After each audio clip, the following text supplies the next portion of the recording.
have been consistent, speaking against the bad government and for the purpose for reformers. Niger what yo?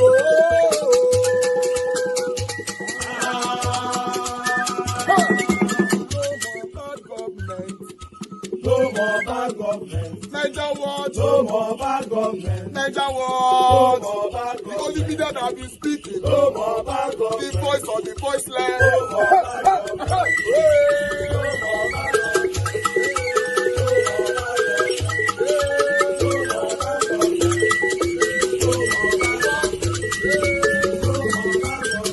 Niger what? No more bad government. For the poor. No more bad government. Niger what? No more bad government. Niger what media? No more bad government. No more bad government. No more bad government. In Nigeria. No more bad government. No more bad government. No more bad government. The only media. No more bad government. The #1 media in Nigeria. No more bad government. That have been speaking against government. No more bad government. Niger what? No more bad government.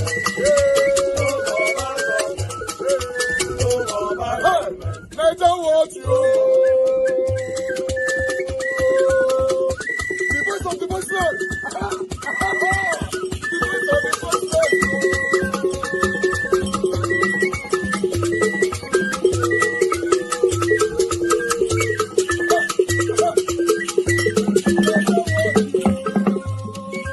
Voice for the voiceless.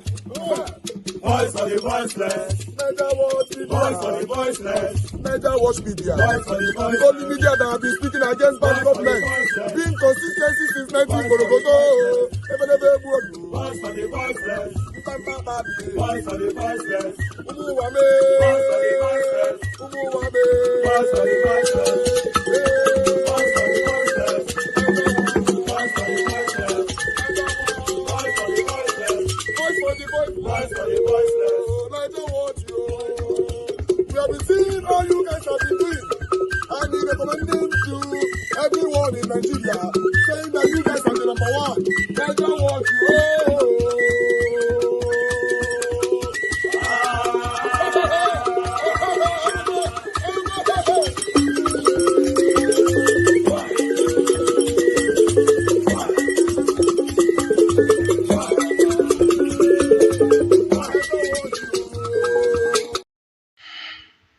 You know what? When I read the very many comments on my thread gearing towards the 2027 election, there is a persistent question that comes to my mind. Are we really one in this country? Are we really one? You know, I had allowed my mind to wander and think back, really back. And I have gone through the Civil War. Now, I don't want to go into what caused the Civil War, how the Civil War, I just want to take our mind to the comment by General Akpabio, who said that there was no victor, no vanquished. It was supposed to send a message that we have reconciled, we are back to normal, let nobody pride itself to have defeated anybody, and let nobody feel he or she has been vanquished. But it appears even the war, the guns have been kept aside, but the truth still remains as if psychologically the war is still on. And if anybody, to be vanquished means to be ostracized, to be, outcast. So that word vanquished, it's more or less like a theatrical statement just to boost the press. But our psychology towards the Igbos still remains that we must believe that the Igbos have been vanquished. Because when I read comments of people, you could see the depth of which they are convinced that in this country, Nigeria, an Igbo man should not be the president. Yet, when the same people you deprive deliberately of not becoming president say, okay, since you don't want us to rule, allow us to go. You say, no, they must not go, they must stay. stay, but don't think about being president. Now, for you, minorities, I don't mean that in the literal sense. For you, minorities, based on your population, that are roped into this narrative, be careful, because from my own thought, I'm thinking that, well, if the Igbos with their population can be treated this way, that means as a minority, again, I don't mean it in a literary sense of its demeaning. That means we should even think about it. Goodluck Jonathan that became president was a mere stroke of chance, and you saw how he was treated. How he was mocked as if he has passed on and was placed in a mock coffin and all of that, with all the propaganda and all the lies that was told to him, with all the protests and all of that. We are not seeing that. So I ask a question. Have we truly settled the discord that led to the Civil War? Are we now one? Is there really a no victor and a no vanquished? Or was that a mere theatrical statement? Because I know very well, you might deny it all you want, but the truth still remains that the 2023 election, Peter Obi won it. But those who believe that they have the power took it. But let me warn you, you won't do that thing you did in 2023 and do in 2027 and believe the country will be in peace. So the country will not be in peace. I am telling you the truth. If you do that thing that you did by grabbing snatch and then you bribe a few judges to say that it is correct, then people go and react. You say, no, after all, the Supreme Court have said it is a fair election.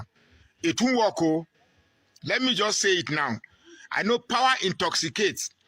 In this intoxication, you will not hear this advice. The people, because what you are preparing for 2027 is the people versus the politicians. And I tell you that the politicians cannot defeat the people. Not even the most authoritative leader can defeat the people once they are resolved. The truth here again is this. This country has gone to a state where people are now becoming disillusioned for a solution. But I believe the problem of this country is purely leadership. The moment we have a leader that is detribalized, that doesn't have a religious agenda, that has empathy for the people, that is not driven by avariciousness for the national cake, look, you'll be amazed that in just a week, you start seeing changes. Now, I understand that you can be boiled to a point where you say, forget about Nigeria. Like many people have been admonishing me that forget about Nigeria can't work. The truth is that the people that are destroying this country are very few. Forget about those that are sharing hate. Look, let me say this, and I say this with a bold face. If you are hating Peter Obi, trust me, you're not hating Peter Obi because of him. You're hating Peter Obi because of the already existing bias that has been sown in you against the Igbos.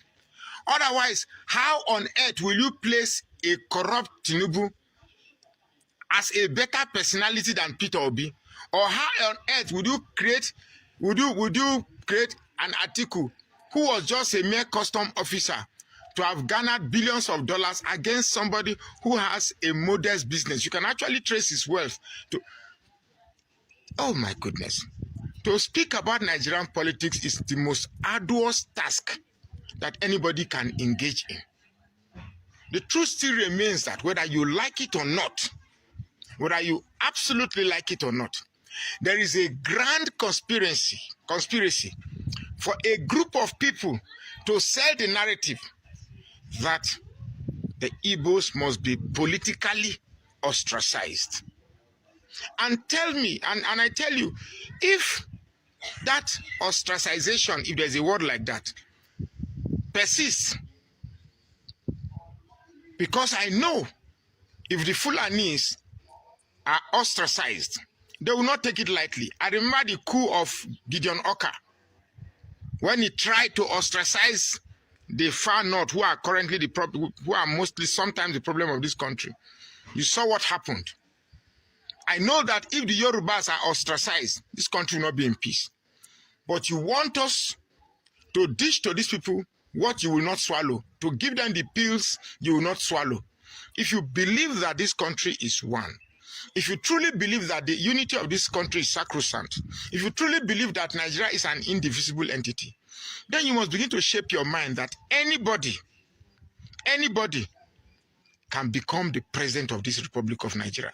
Like this movie, Ratatouille, anyone can cook. But if you make it that presidency must always come from the southwest, northwest, southwest, northwest, it must be a baton continuously exchanged by these two regions, then you are actually looking for trouble. You don't intend that peace should reign in this country. Presidency must come from this northwest, northeast, and north central, southeast.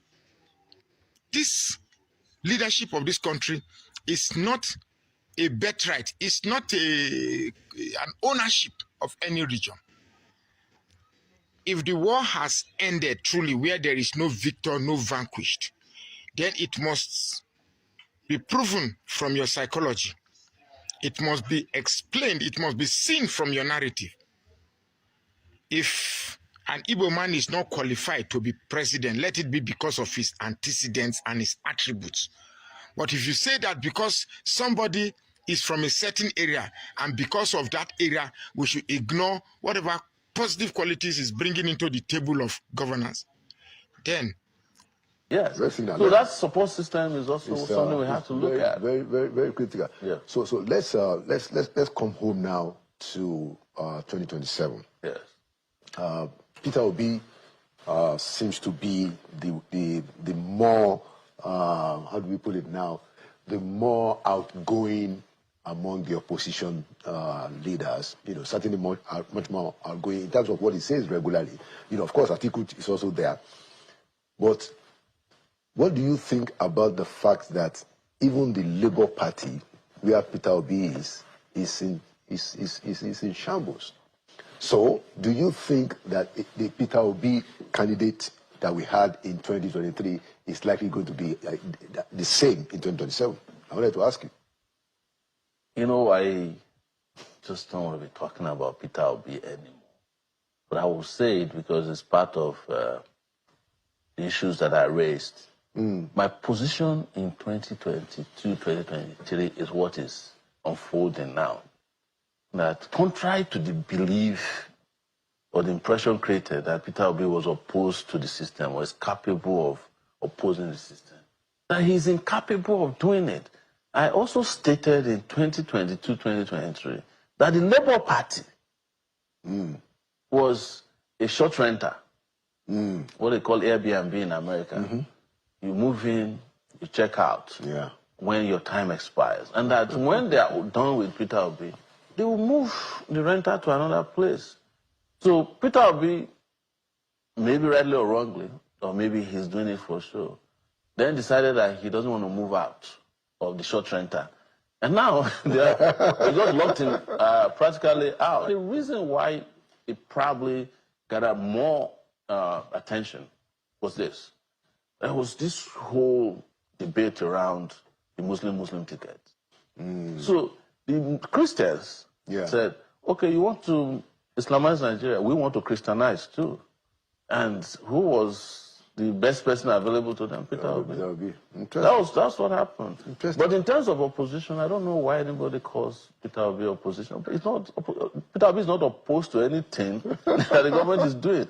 Peter Obi did not even organize his supporters to fight for his own election victory, he claimed. He did not fight when they increased fuel price.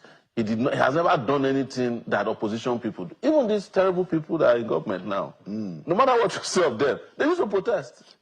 Buhari protested with his deputy, and they tear-gassed him and he died after that. Tinubu, they organized several protests. Exactly, all the way they were using Amechi them. People have forgotten. Nasiru used to go to DSS, they would arrest him, they would release him again, he would talk. So you say you are opposition. Do what the opposition do now, you can't do. And the only thing you can say is that, oh, there was no need for a protest in 2012 Where are the people? Are they dead? If the people in 2012 are dead or have sold out, what happens to you with 6 million voters? Put them on the street. Even if you can't put 6 million people on the street, put 60,000 people on the street in this Abuja and see how the government will take you serious. Interesting. But you are the one, you and your supporters are the ones who are pouring cold water on even any protests.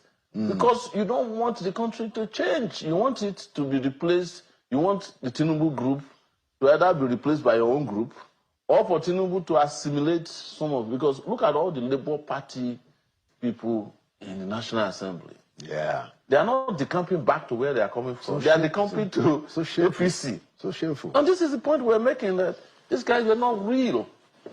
In 2023, they were not real. In 2027, they're not real. And I'll say one last thing about them. I think the Tinubu regime enjoys their type of opposition. Yeah. So you see that any time they seem to be phasing out, they will throw red meat at them because they know that it's the kind of opposition that doesn't pose any threat. These guys are never going to they're never get upset to the point that they will turn Nigeria to Mozambique, where somebody stole the election and the person who gave the election and the one who stole have not rested. You know, so even countries like Uganda, you know, Bobby Wine now, they're giving hell to the people, the dictators. So you have them here. You say your opposition leader that is all, you know, attending. Because of our time, you know, one more thing that I wanted you to talk about, and then we close is, you know, these killings in Benue.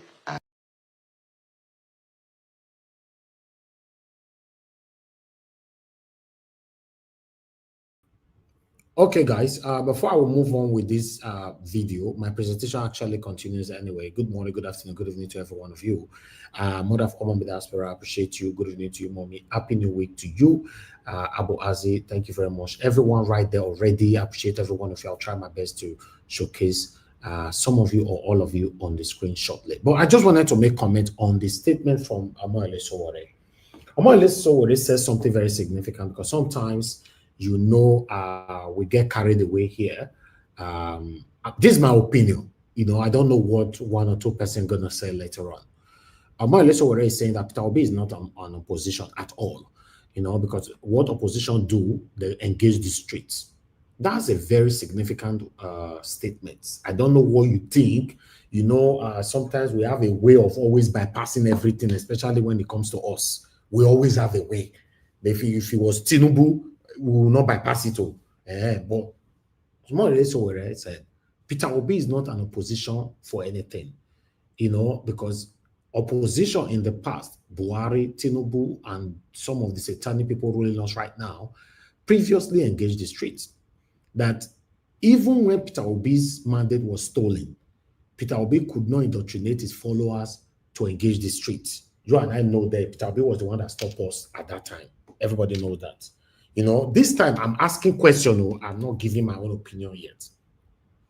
Do you think this is true or false? This is a question that I want us to answer later on. That yes, Peter Obi is just an opposition from Twitter, right, and that's it, and nothing is happening. Or Peter Obi followers, including myself, we are just followers, obedient, who talk on Twitter and YouTube. We can't really do nothing. Or you think Sowore don't know what he's saying? It's a question that I'm going to put out there. We'll talk about it later on. Let's move on. Thank you very much, guys. And Plateau, you know, for the first time, I believe, you know, maybe not the first time, I think Tom also said it. The governor of Plateau State said that this is genocide. It is. That's a big deal, you know. I mean, you lived in the US too. You know the implication of a sitting government official saying that this is genocide and it's a crime against humanity. What's your take about what is happening in North Central Nigeria, especially the killings in Benue and Plateau? Final question. So this is the reason why the Christians in those places, or the people, genuinely wanted an opposition to a Muslim ticket, because rightly or wrongly, they see this as some kind of jihadist attack on the population, and it's not just an attack; it's a campaign of dislocation, you know, and dislodgement of the people have been driven away from their ancestral land. And the moment they take it over, systematically, they change the name of the place and occupy it. Yeah. So there's no way to say it other than the way the government has said it. But the question that begs answer for me is that where is the Nigerian government? You know, where's the Nigerian police? Where's the Nigerian army? Is there some kind of agreement that in this particular area, the Benue and the Plateau, which are troughs and you know, and the platform, right, is there an agreement that the Nigerian government will allow this almost faceless? Because the way they describe them, you would think that they just drop from the sky, kill, and disappear. Is there an agreement that the Nigerian government will just allow these people to wipe out the ancestral ownership of those lands and then just ask them to? Because what you hear from the government is to say, well, maybe there's need for dialogue. How do you dialogue with people who are there to... Who are terrorists, yes, yes. So that's the question that nobody is answering, and it can only be answered when you have real leadership in this country. Because I have never seen the level of compromise or a situation where somebody or a group of persons will be killed on that scale. And they will just behave as if we don't know. And their land occupied. You can understand, it's just like what they are doing in Gaza. Are you getting me? But in terms of Gaza, at least somebody is laying claim to those atrocities. The state of Israel, the US is all involved. But in this case, nobody is claiming responsibility, but the systematic genocidal attacks on these two communities, or more, is happening. Because if you go even further in Gombe, well, if you go to Nasarawa, stuff like that are happening as well, where, you know, there's a systematic displacement of certain populations by favored population, and this also have political connotations. So, for me, people should ask, why is Nigerian government complacent or complicit in this? In the whole thing. I hope, you know, as we conclude, I hope that this president, you know, I mean, by the way, I'm giving the president benefit of the doubt. You know, I don't. I know, of course, of course. I hope that he will have the inspiration to do better in terms of quelling the insecurity. If he doesn't, it will be a great disappointment. Well, I don't know if it's not a great disappointment yet. I mean, how many people need to die before this is dead? I remember a joke that I read on Instagram. A little girl was asking a older person, I think she was a teacher. He says that, you know, how long should you tolerate the friends who say bad things to you, who hurt you?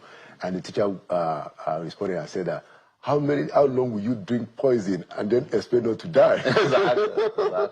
Thank you so much, Sowore, for coming to Inside Sources. And thank you for what you represent in Nigeria. Thank you for your voice, you know, and thank you for your activism. And thank you for being forthright. Thank you. And thank you for coming to Inside Sources. It's a pleasure. And then...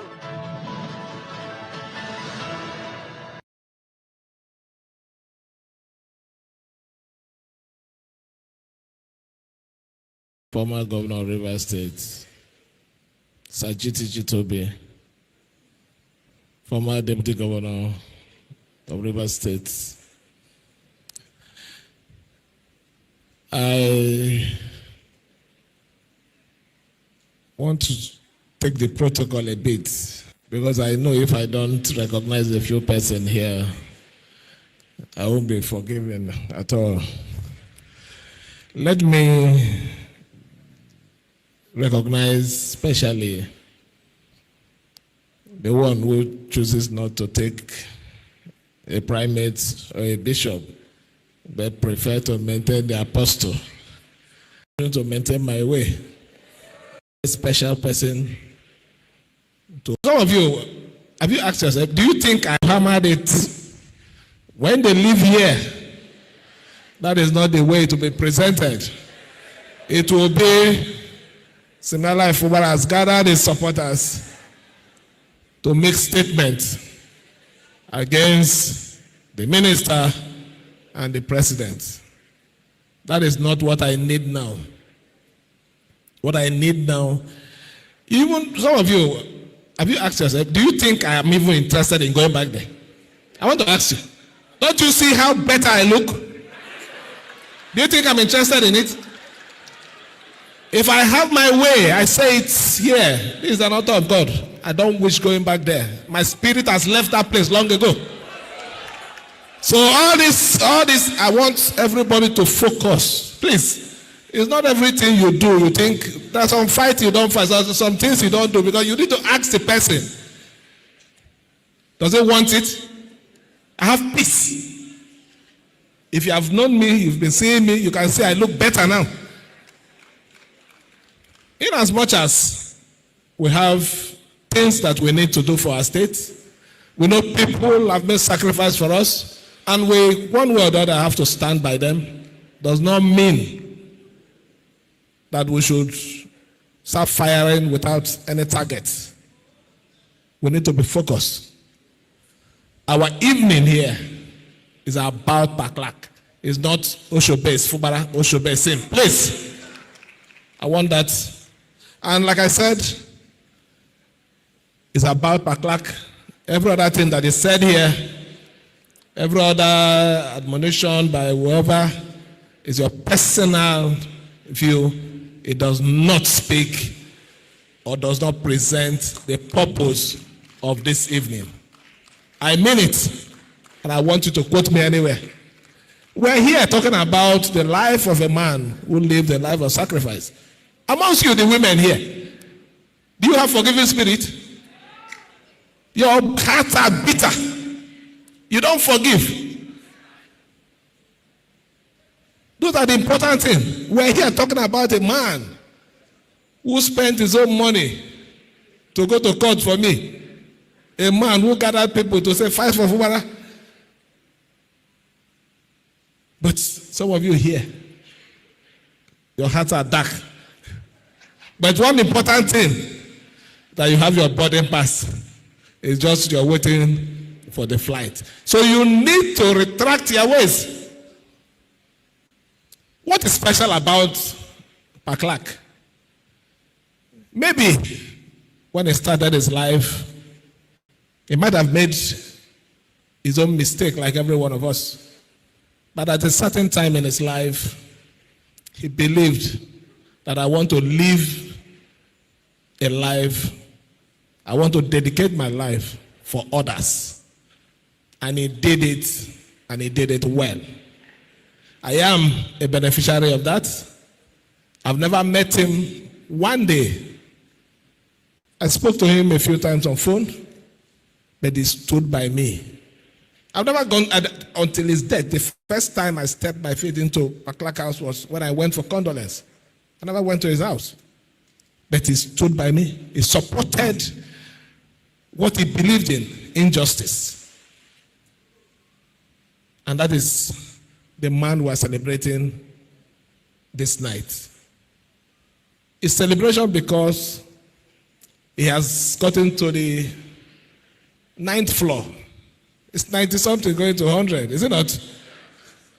In fact, if not for maybe the way it happened, it should even be entering. The 10th floor is the one, the cloud now, is it not? Once you enter 10, you're on the cloud, waiting for the chariot to come and carry you. But he was already close to that place because he lived a life, not life for himself, but life for others.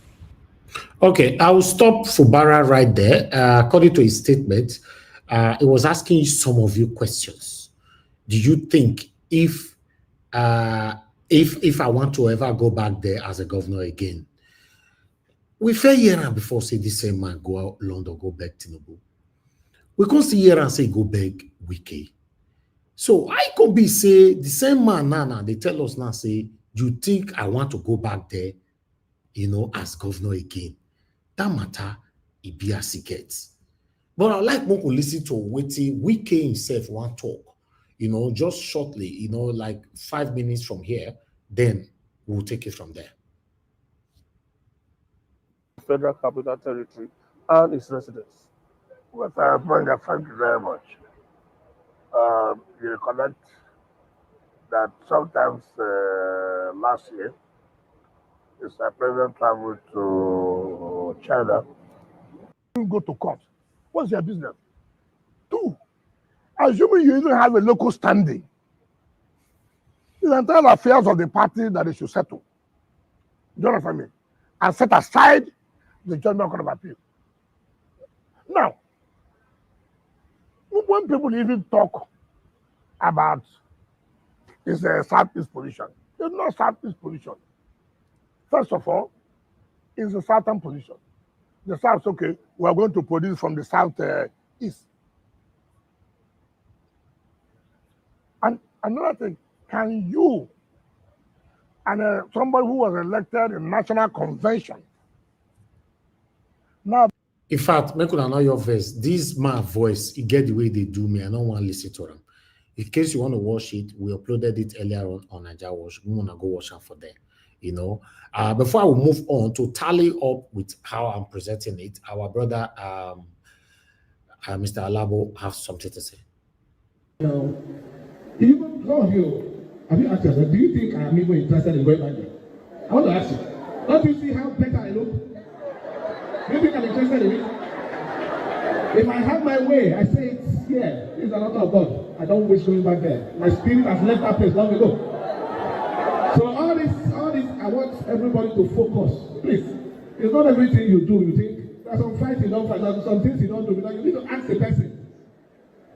Does they want it? Have peace. If you have known me, you can say me, you can say I know better now. Governor Fubara, with due respect, you have failed the people of Rivers State. You have failed us. You have proven to us now that you are not man enough to be a leader. You have proven to us now that you are not responsible and you cannot stand to take responsibility for your inactions. You have proven to us today that you are weak. You are not a strong man. You think it's easy to say it, that you are not interested. That is your personal opinion. You have accepted that responsibility of becoming a governor. Why did you not decline it when Wike single-handedly picked you? Why did you not decline it? Mr. Fubara, if you had used your own money to buy the form, you had used your own money to contest for that election, to do everything, will you come out to tell Rivers people that you are not interested to defend democracy, to stand and fight against the illegality going on in the state? Because you did not spend 5 naira, it's Rivers resources that Wike used to buy form for you and sponsor the election. So it doesn't matter anything to you because you did not sweat for it. You did not struggle for it. Free food, they gave it to you to come. You came now. Time for you to stand for the people of Rivers State. Why did you declare the war before? Do you know how many families you've caused division because of you? Do you know how many people that are not talking to their own blood brothers because of you, Fubara? Do you know how many people in Rivers State today, how many damages they have caused because of you? We have lost the Assemblies complex. Do you know how many billions that cost Rivers State? And that many again. It's going to cost $1 trillion for them to rebuild that same thing.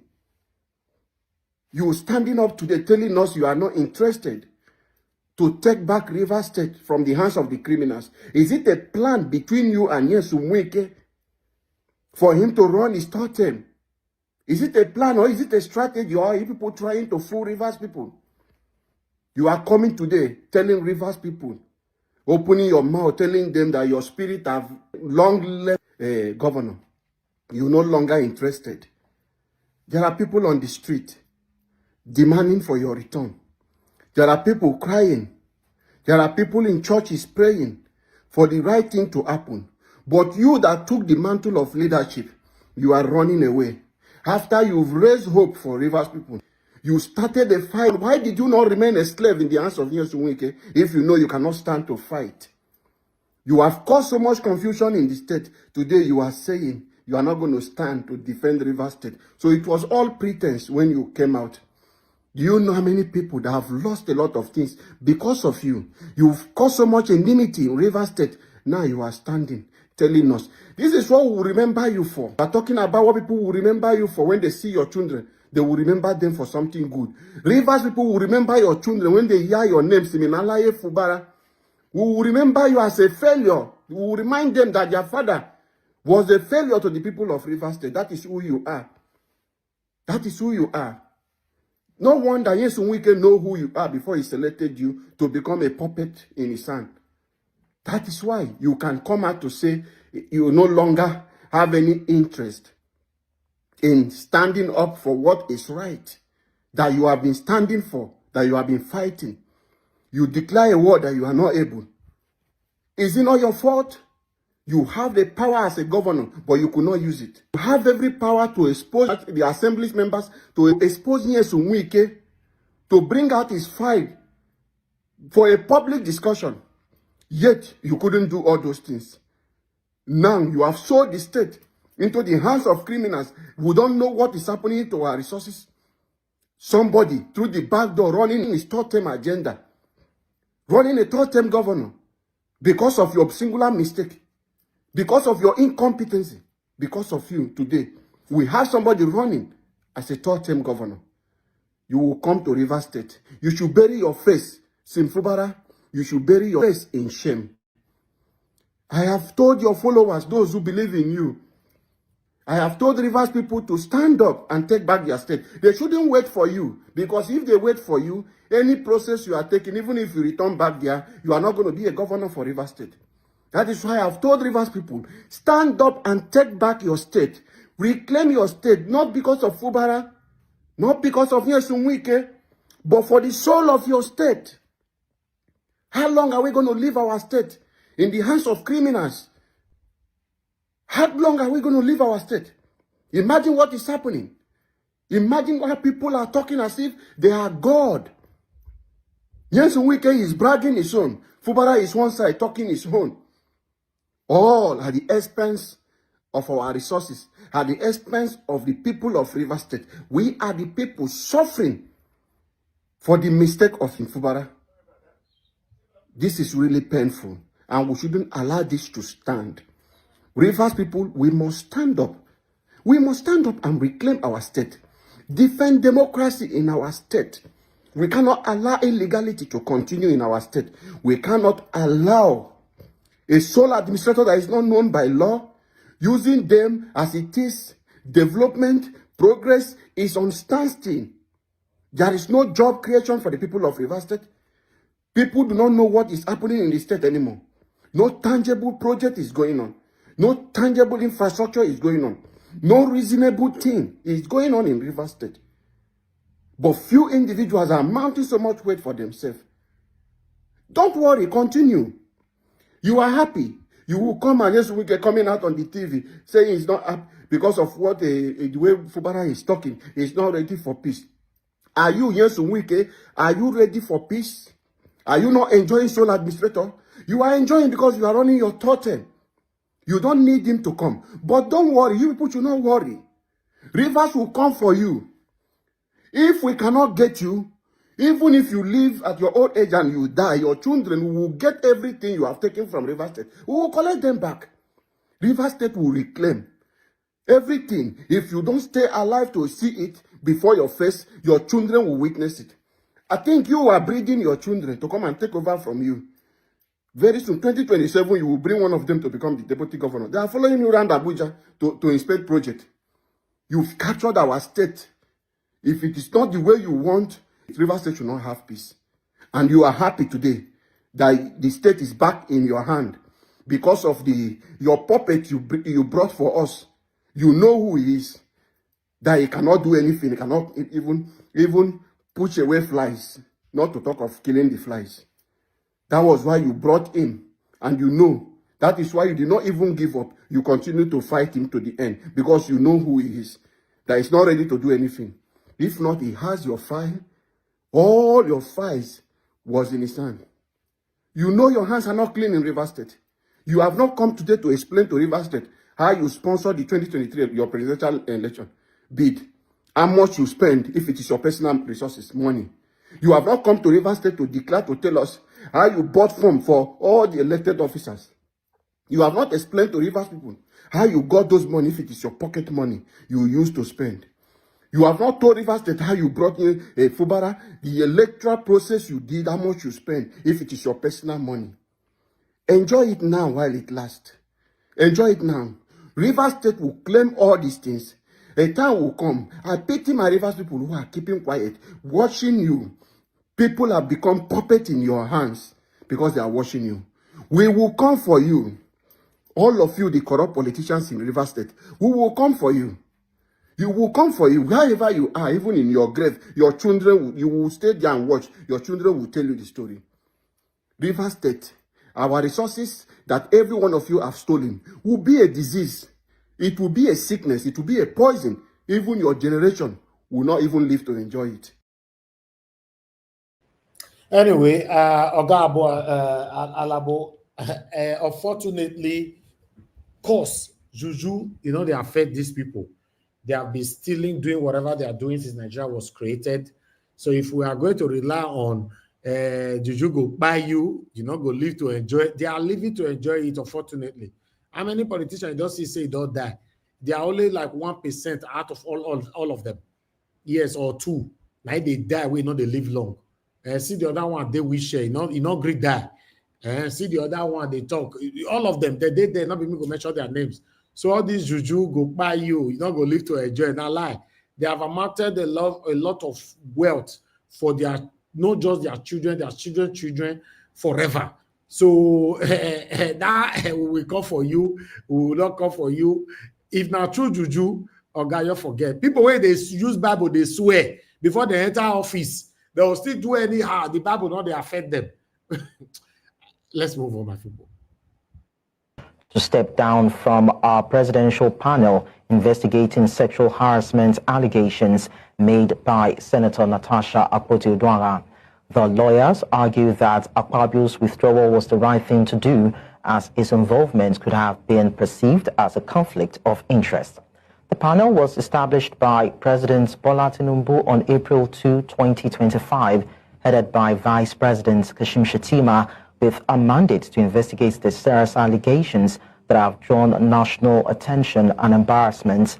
Other members of the panel included the National Security Advisor, Nuhu Ribadu, the Attorney General of the Federation, Lateef Fagbemi, and one representative each nominated by Senator Akpabio and Senator Akpoti-Uduaghan.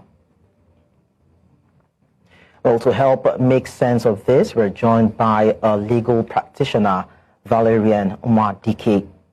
Valerian, thank you so much for joining us on the news. Thank you very much for having me. It's a pleasure. Of course. Now, the Senate President had earlier vowed not to step down over the sexual harassment allegation, but now there seems to be a turnaround. Do you think that the pressure to obey the rule of law prevailed? Yes, because it's the right thing to do, because it's built on the principles of natural justice, that no one should act as a judge in a case in which they have a personal or vested interest. It has a Latin maxim, nemo judice in causa sua. So it cannot be a judge in your own case, because if put to a reasonable man's test, how would a reasonable man react? Even if you arrive at an honest verdict, a reasonable man will allege that there is a likelihood of bias. And if that is so, even if the panel brings up a resolution, that resolution will be challenged, and rightly so, that a party that you are investigating is appearing as a member of the committee that is investigating himself. It's uncharitable and it's an aberration. All right. My people, as they talk, so they say finally, the Senate president, he don't come out. he don't finally step down, made the proper investigation for the sexual harassment, made for proceed well. Now so they talk. Now so they talk. So he don't finally step down. Some say the pressure was from the presidency, from our President Bola Ahmed Tinubu, for him to step down so that these proper sexual harassment allegations can be properly carried out. That's what they talk. So now me carry and can't give now. But I would like us to quickly move on to my last video of today. Airline Air Peace over the weekend fulfilled its promise of repatriating Nigerian girls trafficked to Ivory Coast. The girls were rescued after an expose by activist Martin Sowore, also known as Very Dark Man. The airline CEO, Dr. Allen Onyema, who is renowned for his unwavering patriotism and selfless public service, vowed to repatriate the girls free of charge after receiving reports about their conditions, many of whom had been victims of human trafficking and lured into exploitative situations under false pretenses. Well, on Saturday, May 10th, 78 of the girls returned home and were welcomed aboard the Air Peace aircraft by Dr. Allen Onyema, who promised to provide medical care and psychosocial support. Fellow Nigerians, how are you? You're welcome back to our country. It's the joy of the president of this country that you're back today. And President Tinubu is very, very happy. Nigeria belongs to you. We are going to give you the treatment, the good treatment you deserve. Don't lose hope in your nation. As you're going out there, federal government officials are waiting for you to welcome you, not to arrest you. They will give you, take care of you, and encourage you, and make you believe in your nation, Nigeria. There's no other country we have. This is the best place to be. Forget everything. We have our difficulties, but every country has its own difficulties. We are very sorry that some people deceived you. You don't deserve to be deceived. So we are bringing you back to rehabilitate you and reintegrate you into the Nigerian society. We can have a president in any of you. Don't look down on yourself. You can be a governor tomorrow. You can be anything you want to be. We don't need to sell our bodies to do anything. May God continue to bless all of you and bless our nation. Do not look down on yourself.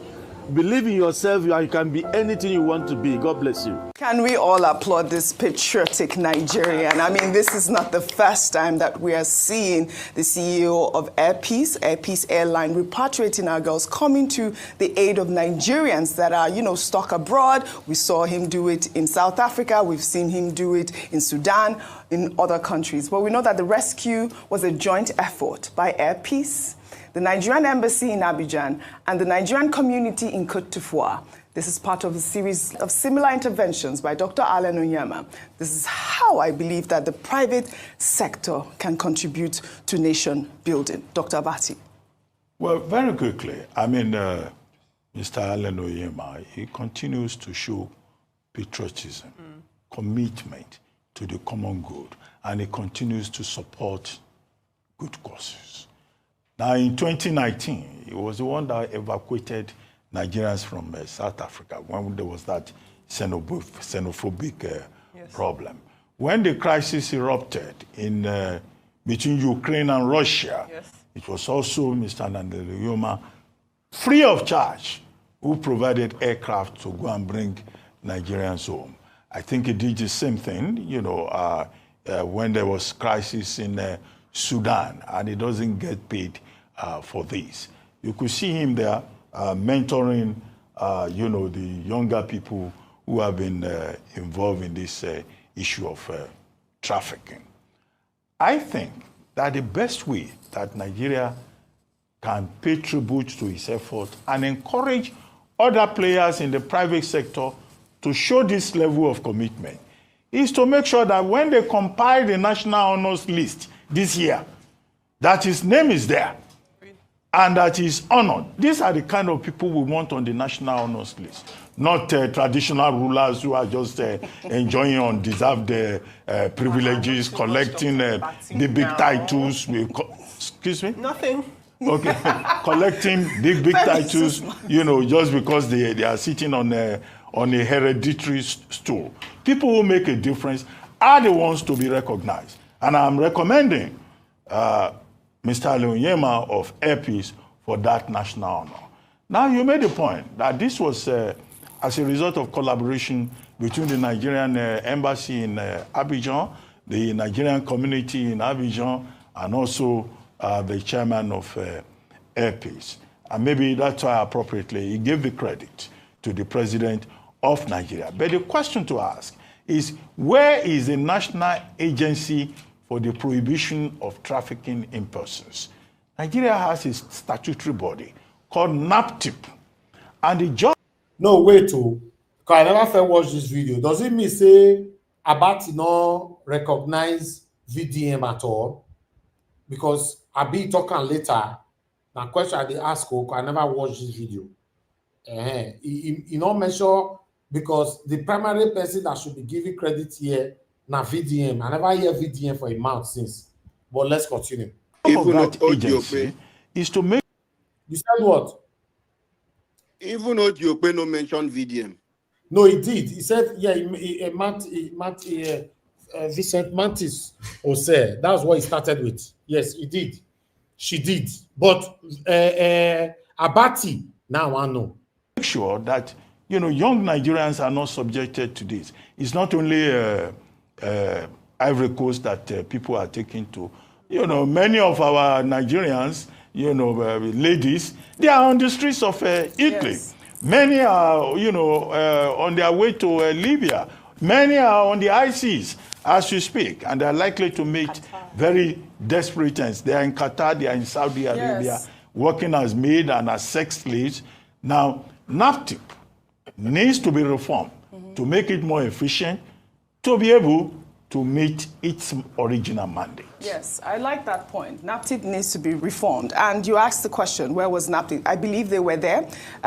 So just like that, but not mention VDM name. That is very, very unprofessional. Even though VDM have disrespected you in the past, you disrespected him as well, comparing him with somebody and all that. But in a professional ground, you cannot bypass that name. This is very, very unprofessional. Very, very unprofessional. Let's be honest to ourselves. Very sad. To receive the girls as well. In April, Very Dark Man donated 20 million naira to the National Agency for the Prohibition of Trafficking in Persons, NAPTIP, to support the rescue and rehabilitation of the trafficked girls to Ivory Coast and other countries. VDM was also at the airport to receive the girls. Dr. Alan Onyema called him the hero of the moment for bringing the story to limelight and emphasized the importance of patriotism. I must use this opportunity to thank the man they call VDM. Okay, this is a billionaire here. A billionaire not in Naira. Alan Onyema is a billionaire in dollars, in pounds. Better in every ramification than Abati. And he brought himself so low to appreciate and acknowledge VDM without any kind of pride. Then Abati swallowed pride, satanism, not to mention the name VDM. It's very unprofessional to Arise TV. Very, very unprofessional. Very Dark Man. He was the one that brought this awareness. It was Dark Man that made us even know that something like this existed. And I must thank him. I think he is hero of this particular night. It's a national assignment. I feel so proud of being Nigerian. That's the only thing. That's the only country we've got to. I mean, we have to instill in our youth that sense of belonging, that sense of patriotism, sense of nationalism. That is why I preach broad nationalism in Nigeria as against ethnic and religious nationalism. The borders are porous, the immigration are not doing too much. They waste their time with bag of rice that is coming into Nigeria, contraband goods, We have more problems. Because of the porousness of the border, you have insecurity in the country, terrorism and all. It's not only bag of rice. The immigration needs to expand, expand what they do with their time. How come over 200, 500 girls are leaving Nigeria almost every day. You know, bringing them back is not a solution, but stopping them from going is the solution, right? Now, this trafficking is not only outside the country. It still happens inside Nigeria. A kid standing on the road to beg you different traffic junctions in Nigeria is also trafficking. Some of them are being trafficked and turned into beggars. You know, the problem is really, really big. All right. Again, kudos to Very Dark Man. And I think that he did a good job in highlighting the fact that we have a porous border. And he's urging the federal government to tackle that because that is the major problem for the trafficking in our young girls. I mean, yesterday we saw these girls coming back. Some of them were pregnant. Some of them, had the, really horrific stories that they had experienced in Côte d'Ivoire. We're glad that our girls are back home. Kudos to Dr. Allen Onyema, Air Peace, and of course, Very Dark. So, una the time we say this video, you all really end like this. Abati did not acknowledge VDM. The owner of Arise, this is a disgrace to you. Let's be honest.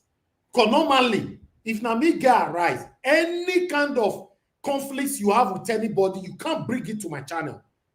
No, this is very unprofessional now. VDM name should be mentioned before Allen Onyema. Allen Onyema just confirmed that the hero of this whole thing is VDM. Ojiokwe confirmed it. All concerns good Nigerians confirmed it. This is so unprofessional. If for example, say my wife trying to do this one, it don't concern me.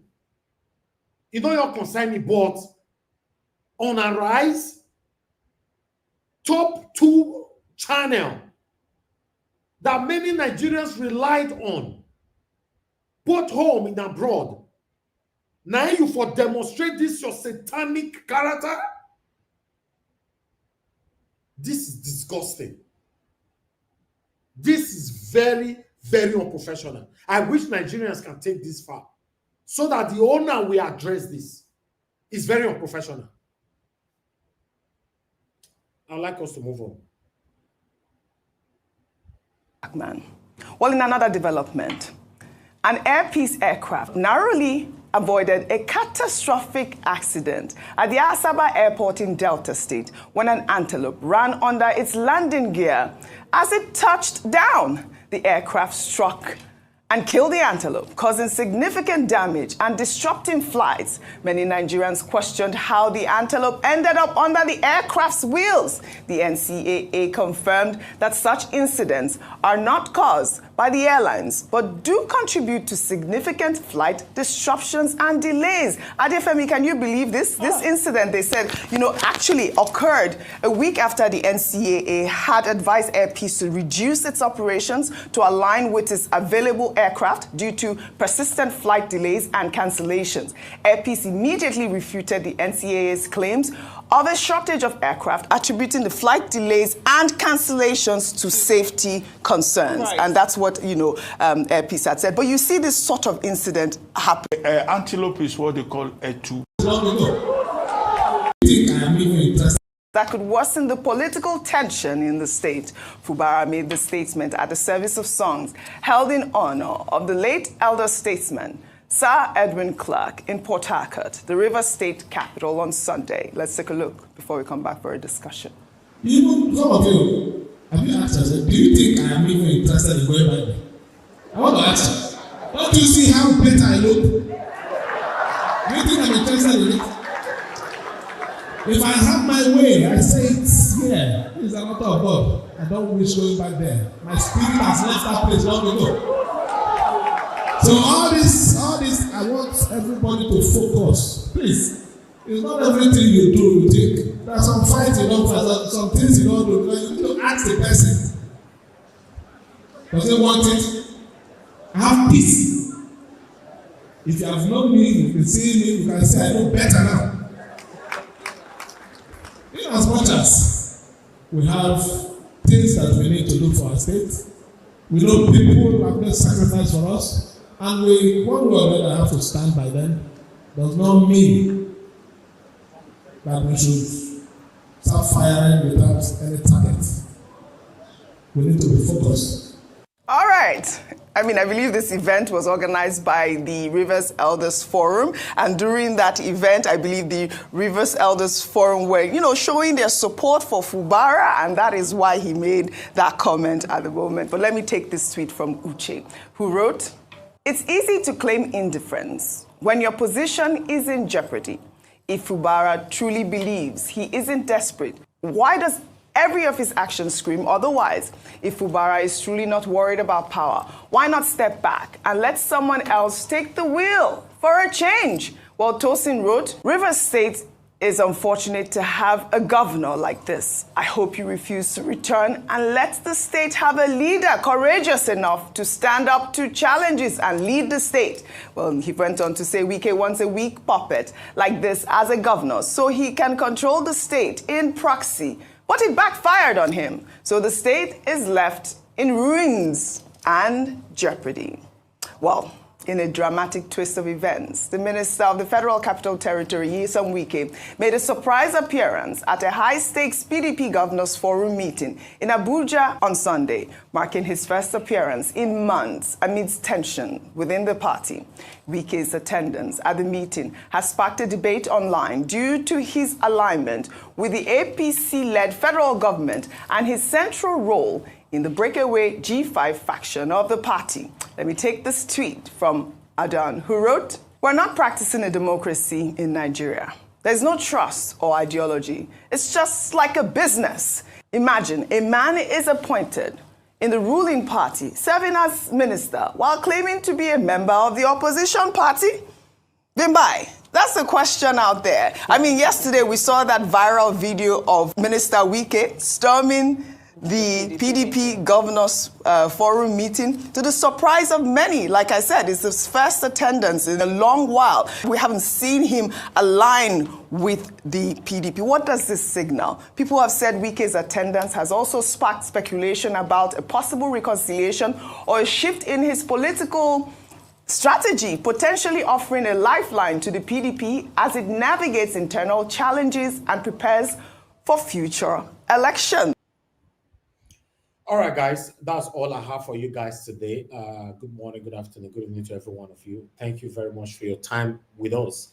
I would like to appreciate every one of you right there on the comment section. I'm gonna go bless you now. A lot of comments are already there, but I want you guys to now appreciate every one of you. Do your part by helping us to press on the like, help us to share, always take our voices far. We come here every day, doesn't mean that we can't do something else. Always acknowledge and appreciate us. I and my wonderful panelists, callers, commenters. Let's appreciate ourselves and encourage ourselves. God bless you all, my people. I would like us to just start talking right now so we can take it from here. Thank you very much. I would like to start with Madarita because it's supposed to be you, Mr. Alabo. Your video were already played. If I start with you again, it's cheating to others. So I'll start with Madarita. Madarita, thank you very much, man. Good evening to you. So much. Talk to us. You have 15 minutes. Okay, thank you so much, Mr. Elvis. Good afternoon. And Lamehi to my lovely mommy diaspora. Greetings to everybody there. Jocelyn Emmanuel, it's good to hear from you, and Beckmark as well, and everybody in the comment section. Mr. Jonathan, good afternoon, sir. I started watching when you were playing what Fubara was. Okay, Madarita, I'm sorry, I have to stop you.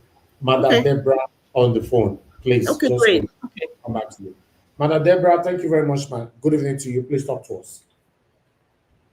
Hello, good evening, Mr. Elvis. Yes, ma'am. Good evening to you, ma'am. Please talk to us. Good evening to everyone, all our viewers and commenters all over the world. You're all welcome to today's program.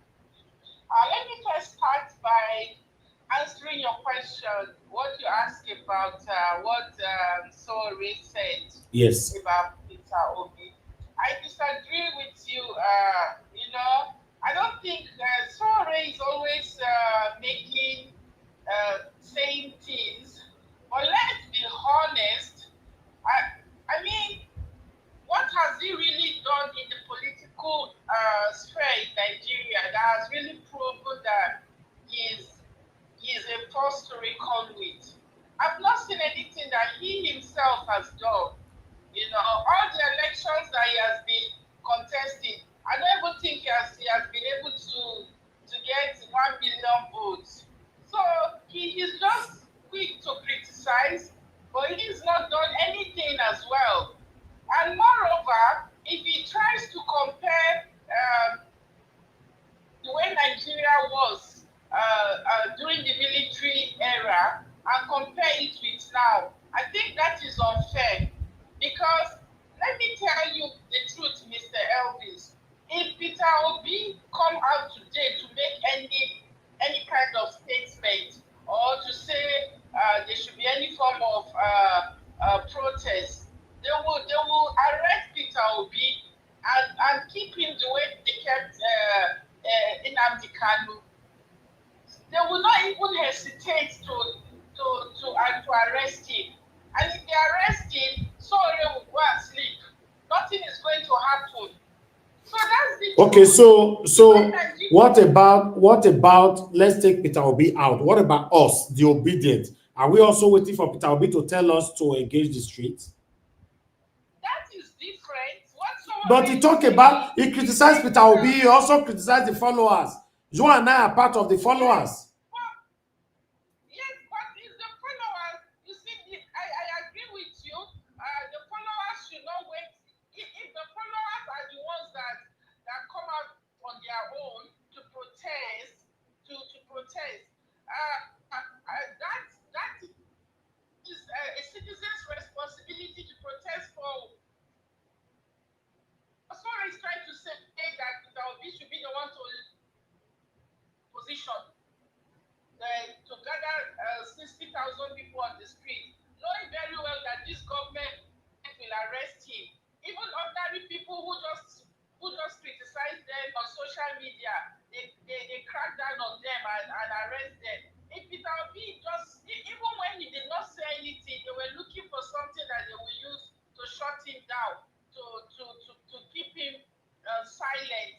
So Sowore should stop this is criticism. In my own opinion, he should go forward. If he's listening to this program, let him lead the opposition. I think he wants a better Nigeria as well. Nothing stop him from all these things that he's saying. Let him lead and let us see what he himself is going to do. Yes, it's easier to criticize, it's easier to blame others, but you have not even he himself has not even, at least Peter Obi has come out and how will I say, contested for presidency, and he was able to get 6.something million votes, which I'm sure is even more than that. But sorry, let him even do something that will really make us believe that he is capable of doing something. It's not just going for interview and making noise. When you yourself, you cannot even do anything. I think he's just a noise maker. That's the way I look at him. Thank you. He's just a noise maker. Thank you, ma'am. Let me quickly say something about Quick. the River State governor. I think that man is just Fubara is just a weak person. You know, he's just a weak puppet. I think whatever he's saying there is just deceiving people to think he's not interested. But I think behind the scene he's begging. You can just see that he's just a weak man. I don't even think he has any quality of a leader. I feel sorry for the River State people for even having such a man as an ex-governor, you know. I think he's just saying that to deceive people, but he's actually begging behind the scenes so that he can come back, you know. So that's my own take. Thank you, ma'am. He's just deceiving people. Thank you. Thank you so much, Mr. Elvis. Thank you very much, Madam Deborah. God bless you, ma'am. Thank you so much. Okay, let me hear from Madam Mrs. Igini. Thank you very much, ma'am. Good evening to you. Please talk to us.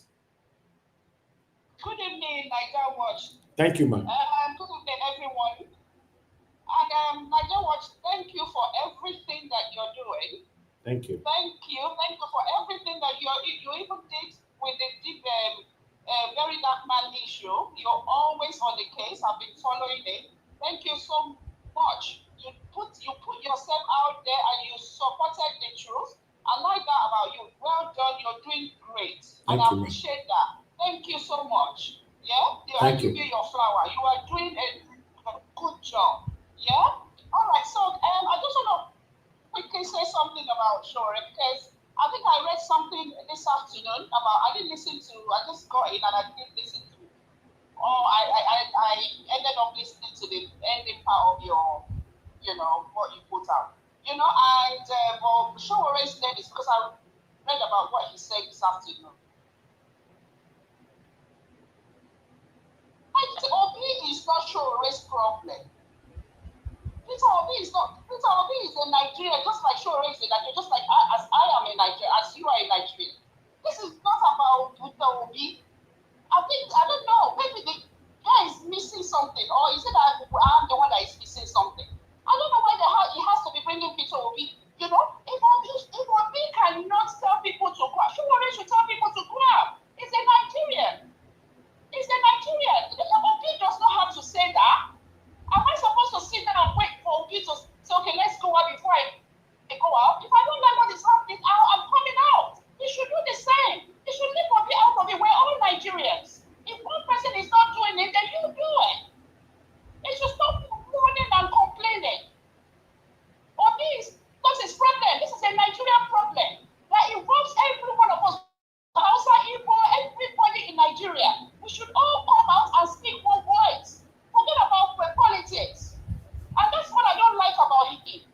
It says little about even the man that is the president today, President Bola Tinubu. He doesn't really talk so much about that.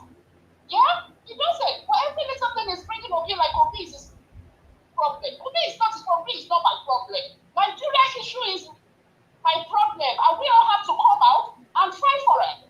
If Obi is gentle, well, that's him. What about the rest of us? All right. And this is not a matter of obedience. It's all Nigerians. We should all from Sowore affected. So that's what Thank you. I have to say. I'm just not happy. Peter Obi, I see Peter Obi is not my problem. Thank you, man. It's not good, and that is my problem. Thank you so much. Thank you very much, man. God bless you. Thank you so much. Okay. God bless you too. Thank you. All right. I'd like us to move on. Let me, to be honest, Omoyele Sowore, when it comes to Peter Obi, he's very happy. But his questions are very, very important to me. Yes. Even though we are leaving Peter Obi out, yes, I support Mother Deborah's submission saying that if Peter Obi engaged the street today, they will not hesitate to arrest him. That is 100% truth. But what about us? We started blaming Peter Obi now quench the fire when we not engage street that time. Till now, they suffer when they suffer now. Nothing say they affect Peter Obi. What about we? I'm focusing on the obedient. What did the obedient they do on what is happening now? We're obedient. Where else? Where we they? Where we they? See, Mr. Elvis, Yes, you see, on this very, very matter, if we want to be fair and be balanced and be honest to ourselves, Mr. Peter Obi has some blame to take. We cannot exonerate him 100%. That would be so impartial. Yeah. That would be complete disorder and injustice. In fact, we're shooting ourselves in the foot. There's no way you can. But I can't wait to listen to your submission, sir. No problem. Let me call. Okay, let me take this call quickly. Thank you very much, Madam Emmy, for calling in. Hello. Good evening to you, man. Please talk to us. Thank you to everyone and thank you for one with Peter Obi. This is the reason why I strongly believe in Kenneth Okonkwo. You cannot be Nigeria. If you cannot do it, let other people take over, because things are happening. You want to do things slowly. And so if you know you cannot lead the people, just like what people are saying, 2023, if Peter Obi was like Dapi Ahmed, he could have taken back the one. They just left everything. Dapi Ahmed was the one even trying to bring the fire in. But because if he had said something or, tried to do as much as that he was trying to get back the mandate, we won't be where we are today. So I blame him 100% on that. Number two, Fubara is just, I don't blame Fubara for anything. Wike knows Fubara very well. Wike saw so many politicians that wanted that opportunity, but he knew this man is just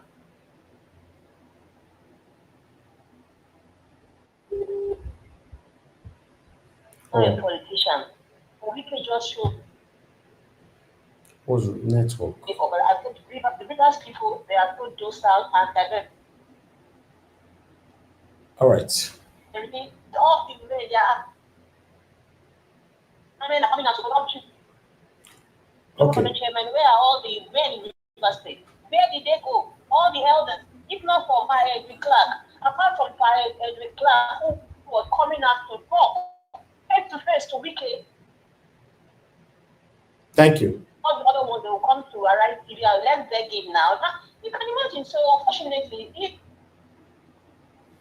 network is failing.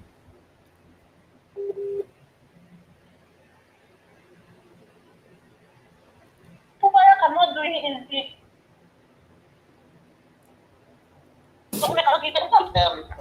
All right. Thank you, man. Yeah. Thank you very much. Thank you so much. God bless you, man. Thank you. Okay. Our network is failing, I guess. I don't know where the network problem is coming from. You see, when it comes to this, Peter, according to Mr. Jonathan and this, our sister, Madam Emmy, that when Peter Obi cannot do it, he should step aside. She said she supports the stand of Kenneth Okonkwo.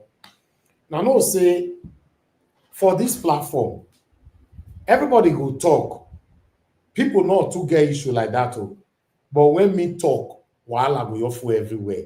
So I want people on the panel to continue talking. Thank you very much. Madam Rita, I'm finally back to you again. Talk to us, man. You have 15 minutes. Good evening to you once again. Thank you very much, Mr. Elvis. Oh, wow.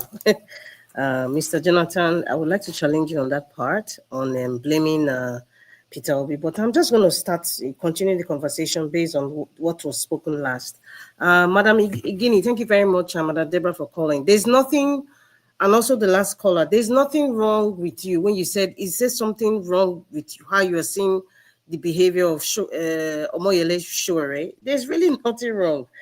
I don't know. Sowore saying Peter Obi, he should put 60,000 people on the streets, to prove that he's serious.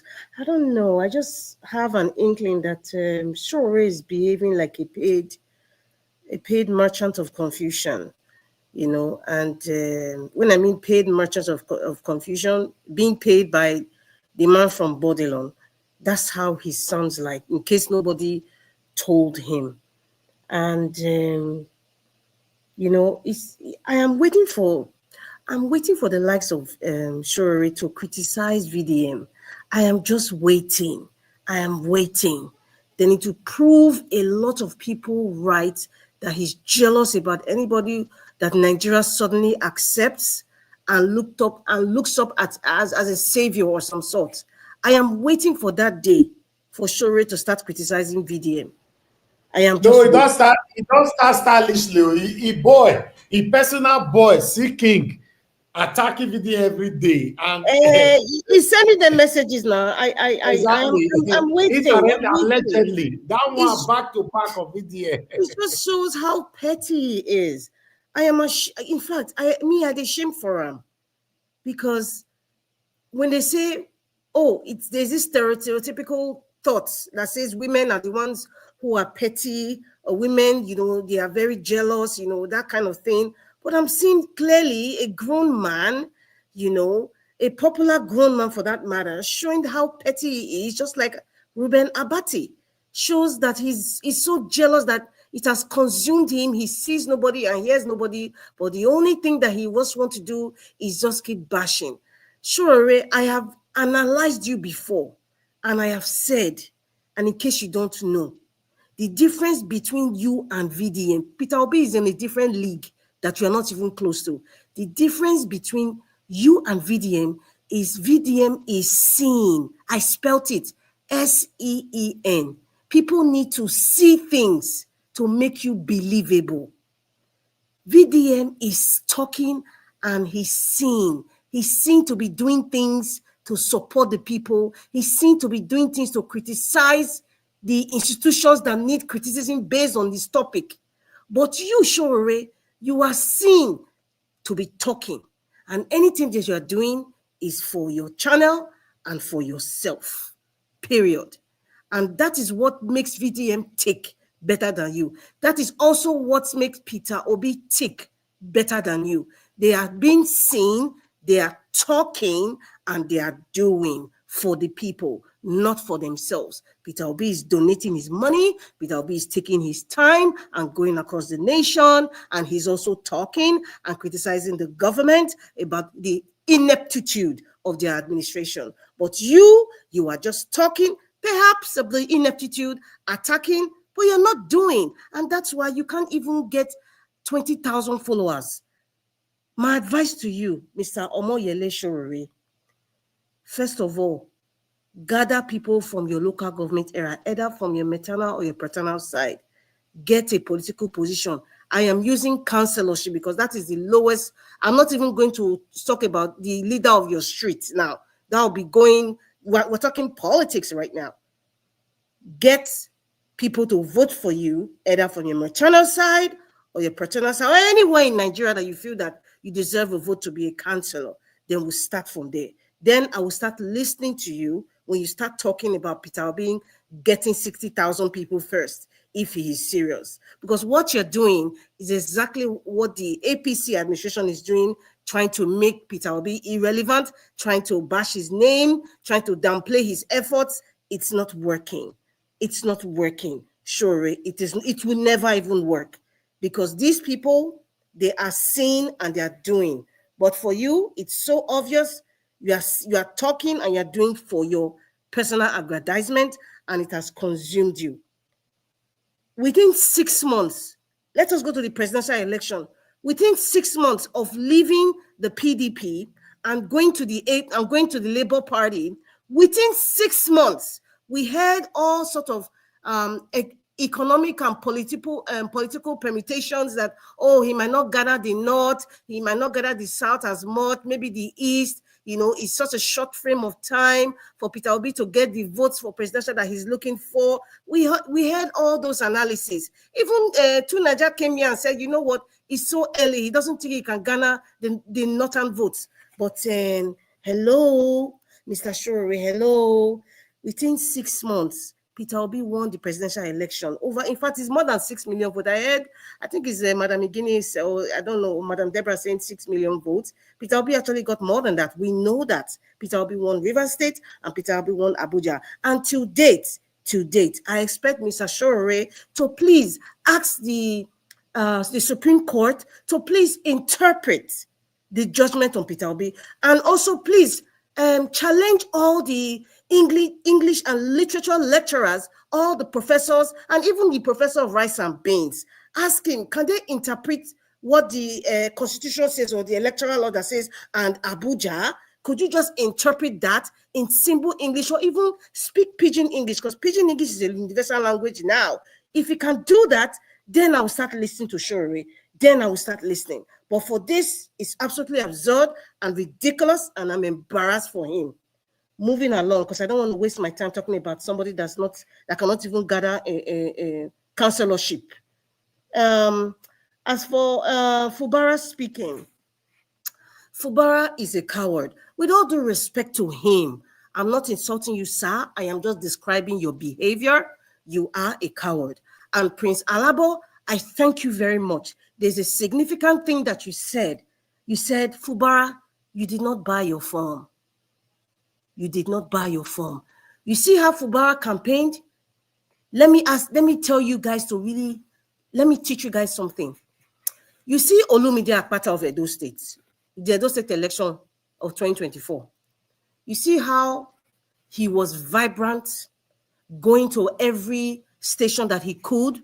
Even when he was international, he was, even when he traveled, he found time to listen to people in diaspora, online. He went to local governments, trying as much as possible to campaign because he wanted to serve. Now, Fubara had the Fubara campaign. As a matter of fact, it was Wike that campaigned for him. So therefore, you know, they say when you don't fight for something, you would never know the value of what it is. When you don't fight for your right, when you don't fight for example, an election, when you know you bought the form, you know that you went to every local government area, you borrowed money, you spent a lot of resources, human resources, people sacrificed for you, people sent you money, people did all sorts of things to campaign for you, people with their own hard-earned money, because people believed in your ideology, they believed in your dream, they believed in your foresight of what you have for Rivers State. If you did that, people would see that. They see there's something about being enthusiastic about something, and you don't need to do much. People would see the body language, people would see it. Like what I said about, and it's not about personality or about somebody being quiet. Oh, that's his personality. He's a gentleman. No, you can be a gentleman, but you can be very believable when people sense and see that you are really passionate about what you're going for. And at the same thing we spoke about Abure. I know Mr. Alex and I, especially me, I said, this man doesn't have the enthusiasm to be chairman of the Labour Party. However, because of that time, he was standing beside Peter Obi, not knowing that he was just a pretentious person, you know, going to the courts every day. I said, you know, however, you know, with all due respect, as at that time, Mr. Elvis was like, you know, we have to respect, you know, because we're going to court. Okay, but there was no enthusiasm of Abure being the chairman of Labour Party. I wasn't seeing it. I've never met him in my entire life. I just look at people from the screen and I see how you behave, how you talk. There's nothing that is fired up. There's nothing that is enthusiastic about your interest. And at the end of the day, he showed who he really was. I see that same thing with Fubara. From the time he was campaigning with Wike, I see that this guy didn't even have the enthusiasm. I wasn't seeing it for being a governor. This is what happens when you impose people. Impose, keyword. When you impose people to lead you, that person that was imposed does not know the value of his position. And that's why he can be used, he can be tossed around, they can take his seat. He would not really fight. The only little inkling of fight that Fubara kind of showed, just very, very little, was when I think they wanted to shoot at him, and he came out on the streets, and people thought that, oh, this guy is really a Sawana moment. That was a real Asawana moment. But going forward, look, with what we are seeing now, with the kind of comments he's making, you know, what we are hearing from, you know, the FCT minister, Wike, it just shows a sense of this is what happens when you impose a candidate. This is what happens. I do not feel for the people of Rivers State. I said it, and I said my reasons why. Because they supported Wike when he cheated Peter Obi's votes. Because we all know, and the Rivers people know, they know very well that Peter Obi won Rivers State. But Wike, using the INEC, allegedly, let me use because of this channel, flipped the script and made it seem like the man from Bodilon won. Going forward now, Wike is FCT minister. That is the deal that they made, because politics is all about interest, and people are making deals, and that's the truth. Take it or leave it. You know, so I am not surprised about these kinds of behavior. Sometimes they say a leopard cannot change his spots. You can paint it to be a lion, but with time, that paint will start fading, and the real character of that person would show. And that's what we're saying. He's behaving like a coward. He's behaving like a coward. You know, and it kind of validates, you know, the time we were talking in this channel when we were like, where's the Asawana people? Before you know it, I think it was Mr. Jonathan said in the beginning, he said, you see, most of all these leaders, they'll start visiting the former military administrator. And that is what is happening right now. And if any inclination that Fubara is giving any sign that if I had my way, he likes to make those kinds of statements. If I had my way, I would not want to go back there. That means you can't take the heat. If you can't take the heat, get out of the kitchen. If you can't take the heat, get out of the kitchen. I think it's all about greed. When he agreed to be governor of, or when Wike spoke to him and said, I want you to be, I will put you in that position. He imposed them. He imposed him there. I think it was just about, you know, this self-thing of some human beings just loving title. Okay, I will now be former governor of Rivers State. Okay, I will have a lifetime of, salary for life with my wife and children. I will be put in the books of Rivers State as one of the governors. Okay, yes, and I have Wike at my backing. I will agree. It means you never even had any plan at all. You were just going by the script of your predecessor. Who put you there? Yes, who put you there? It's very disappointing, and I feel so sorry. I feel sorry for the people of Rivers State that you have a Lilliput as somebody that you people chose. But it kind of also give me a sort of epiphany. Like, we are seeing what's happening in Rivers State. What about the Edo State governor? With all the behavior, all the things we've been seeing, kneeling down and going to, be subservient to, what happened. We're not seeing any stance as a leader. I just imagine if Olumide Akpata was governor. I imagine the kinds of stance he would take about demolition, about this secret cult issue, and even about, this Fulani headsmen or bandits or whatever it is they call them in our forest. I can imagine. I will have seen the enthusiasm of somebody that really wants a good thing for Edo State. But I'm not seeing that in Momodi Okpebolo. So it's the same thing I see with Fubara. When you impose somebody, they don't know the value of the position that they are going to be taking. This is what happens. Anything that happens, they become so subservient to their oppressors. And we are seeing something like that. And for Wike to have the audacity to say, "We came to beg me," Wike is trying to tell us that he's an emperor in Rivers State, that he's even more better. He's sitting on top of the head of Fubara as governor. So Wike is trying to say, I am the governor because the so-called person that I imposed there is coming to even beg me. What does that say about a leader? What does that say? So you see, we should start having standards. I know Mr. Chris Dublin used to say, Nigerians don't have standards in picking their leader. We don't have standard. We don't have the right standard. Let me put it correctly.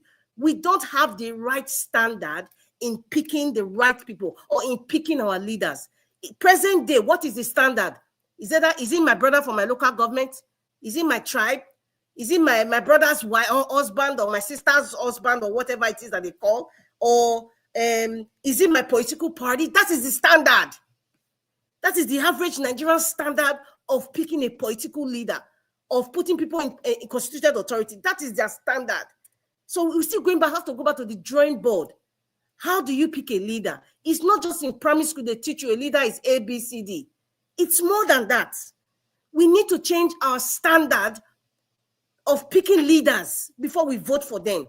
Akpabio, we say yes, some people will say, he's my brother, he's Yoruba turn, he's our turn. But this same Yoruba, just because he's Yoruba, people will pick him, regardless of the fact that he was a former, I don't know whether he's still a drug baron, but he had records, bad records internationally. He's somebody that you cannot even identify that his parents or grandparents came from Yoruba land. Yet, people just say, he's my brother, and that is your standard. And that's why I'm voting Akpabio. Although, I'm not going to slight the fact that although there were also some people from Yoruba land who also identified these lapses to say, is this man really a Yoruba man? With his bad record, is it not a shame on the intellectuals who are Yoruba? Because Yoruba people have a standard in Nigeria that they are the ones that are the most educated. Like in Ekiti State, you have the highest number of professors in Ekiti State. That's a record. So you can imagine, you will not bring somebody that you cannot identify his identity, his real name, you cannot identify who is his parents, you cannot identify even his education, and then you impose that person because they're my brother or because of this Southwest. So standard is very important. It's not really about whether you're educated or not, but ask yourself, what is the standard of picking a leader? What is my own standard of picking a leader? If it's for petty things like political party or age or tribesmen, then you are wrong, my people. That is a wrong standard. Change it. You see what we're experiencing now? You see what we're experiencing, what a river people is, in fact, the whole nation is experiencing in River State? This is the result of our pain. This is the result of our decisions. Okay. Thank you very much, Mr. Elvis. Let me stop there. Thank you. Thank you, Madam Rita. I appreciate you. Thank you very much. Thank you, thank you very much for the super chat earlier on. God bless you. I'm very, very grateful, sir. Okay, guys, press on the like, help us to share. Let's hear from the next person. I would like to go with Mr. Jonathan first. Mr. Jonathan, please talk to us, sir. Thank you, Mr. Elvis. As well. Thank you. Thank you very much. I agree to Mr. Elvis. Happy Monday, and God bless you for the good work you are doing. I agree with my fellow panelists as well. God bless you all. Women diaspora, Welcome once again. God bless you abundantly. And all the commenters and all the callers, I greet you all. God bless you greatly. Welcome. Let me quickly talk on this Fubara thing before I go to the Peter Obi, because so that I can manage my time more efficiently. You see, I think when it comes to Fubara and Rivers State, I think we also have ourselves to blame. We Nigerians, more especially people that are from Rivers State, people that are especially those that are living, experiencing the whole, decay that are there, that are in it. I think we must not, one mistake that we must not do at this time, we must not completely exonerate ourselves. We have our place. We must take our share of it. And I think our expectation of him, from him, has been so faulty. Our expectation, from Fubara, as a politician, as the governor of the state, has been so faulty. And I will expect that we'll adjust ourselves going forward. Because what do you expect from a man who was part and parcel of a criminal government? He was the center. He was at the center of the Wike government. He participated, he facilitated, enabled the criminal government of Wike. So we are expecting him to turn around and do good, or to be a strong leader, or to be a force for a change. I think that expectation is faulty. And that same error is what politicians, Nigerian politicians, they are now attempting to force that same error on us. And I've been seeing it all over the space. We are about falling into that same error. God forbid. In the name of coalition and merger, I pray, God forbid, that we fall into that same error. I've been seeing it all over the place, especially on a platform called net media, trying to tell Nigerians that there's nothing wrong with working with the likes of Rufai, the crooked politicians. So we're expecting a change, right? That all we want to do is let's just get there. And you think it's going to happen? I think that would be a faulty expectation. And that is the issue with Rivers State. So Fubara, Wike, they are all working together. It's very, very clear. So it has to do. So we need to adjust our expectation going forward. It is what it is now in Rivers State.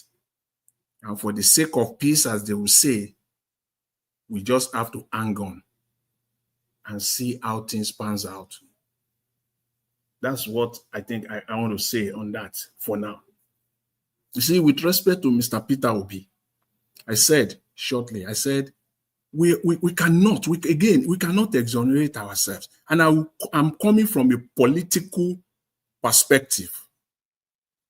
I'm coming from a political, I'm not a fan of Sowore, but I also think that we can learn from our opposition. We can learn one or two things from our opposition. We cannot discard it if we want to be a smart player. We cannot just discard it. For me, this is now the midterm of this dispensation. We are now clocking exactly 2 years that Tinubu was sworn in. And I think there is still some window of opportunity for Mr. Peter Obi to do what is right. And I want to add this one. It's my advice, and I'm saying it on this platform. And I hope that Mr. Peter Obi will take it. Somehow, it will get to him. And when we start seeing them playing it out, we know where it came from. This is, as far as I'm concerned, Mr. Peter Obi missed a political capital. Why I do not agree with Sowore that protest is the only way out. It should be the last resort. Protest is not everything. Protest. You just come out and you want to protest. You will in a way, in one way or the other, you will fall into the hands of these criminal people. And they will label you, and they will use the power of the state to chain you and put you in a cage. So there are other ways. So I believe that Mr. Peter Obi lost a political capital, but there's still a window. There is still a window. And that political capital was the fact that, okay, fine, the election was rigged. For whatever reason, you missed the opportunity to call the people out when the election result was announced. We also missed the opportunity when the crooked Supreme Court, came out with their judgment. At the end of it all, you are only left with one thing: to play the role of opposition. To play the role of opposition. And I think that is where he missed it. I'm saying this, he missed it as far as I'm concerned. Because right now, Mr. Peter Obi is alone. He is alone. He's been thrown under the bus. He's the only one talking. But I believe that there were other ways that could have been more effective, and that is by using his political capital. You see, those representatives that were elected, the 7 senators, the 35 or 37 of them initially, 37, no, let me stay with 35, because I know 2 lost their cases in the court. 7 senators, 35 House Rep, all of them, without exception, they rode on the back of Mr. Peter Obi to get elected, not the other way around. They rode on his back to get elected, 100%. And these are the people that Mr. Peter Obi should have used effectively for his opposition from day one, but there is still window if it's possible. These are the people that Mr. Peter Obi could have used effectively to carry out his opposition. Because as at that time, these people, all of them had no choice. All of them rode on his back. For whatever reason, which I'm still trying to figure out why Mr. Peter Obi did not go that route. To get these people on board online, you have to follow what I'm doing, what this party is doing, or you are out. Do you think Mr. Peter Obi will call for one of those people to be kicked out or to be recalled? Nigerians will not back him up. That's a question. Or do you think that Akpabio will suspend 7 of those senators? Then Mr. Peter Obi will not get on the street. Nigerians will not get on the streets. Ordinary PDP and opposition, Natasha, was kicked out.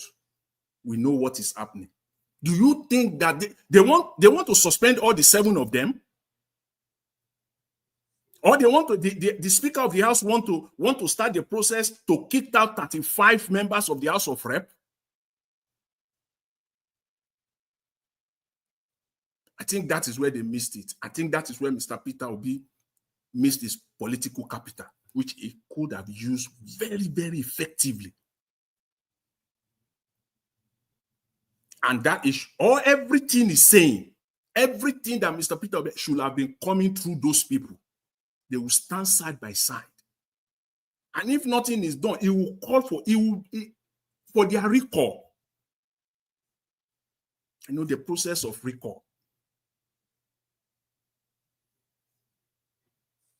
And these people will be scared to their teeth. They will dare not to do anything. Anyone that wants to move away and goes to the opposition, knows, and he knows that it's done. And I think this is where the issue lies for Mr. Peter Obi. I'm not going to exonerate him on this one, on this very part. We are not perfect and we cannot know it all. We can learn. You can take lessons from what people are saying. And you cannot be doing the same thing over and over again and expect a different outcome. Nigeria is not a country where you will stand alone and opposing the government. They will not listen to you.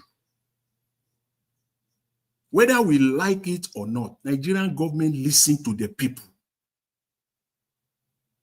They listen to the people. They listen to organized people.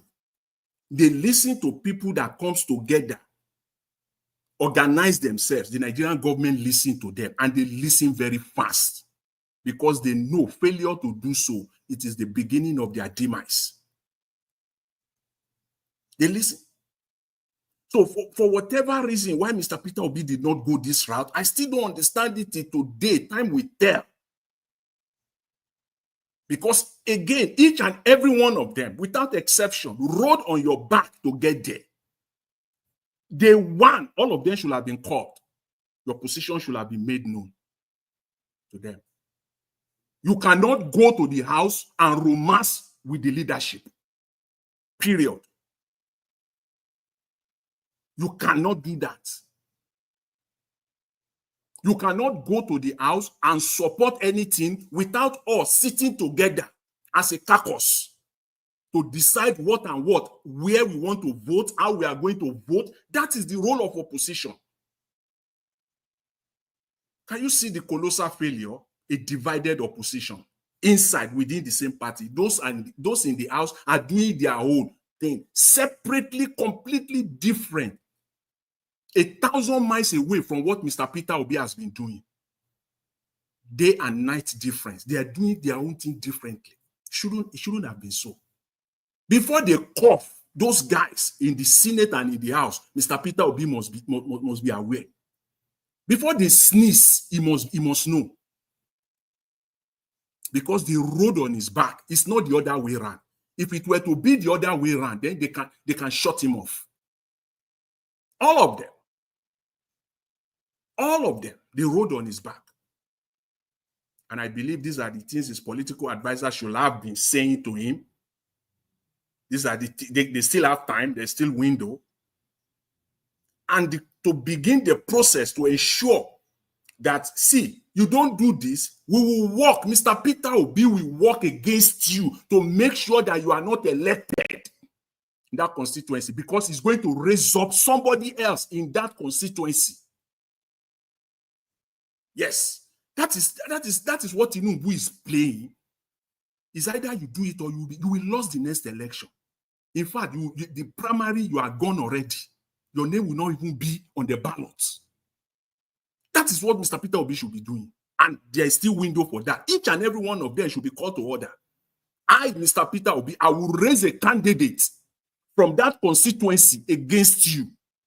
We got to start working now. You cannot be in that house and be romancing with the ruling government. It got to be what I want, what we want to do here collectively. And I think that is where he lost his political capital, a very big one. You cannot discount 35 members, even though they are minority. You cannot discount them. And if they kick them out, then calling for a protest at that time will have been a no-brainer. Let the Speaker of the House kick out 35 or kick out 20 or 35 out of those people. And whether they will still say we are in democracy or not, the whole country, every one of us will speak. I dare them to kick out 35 members. And I dare them to kick out 7 senators.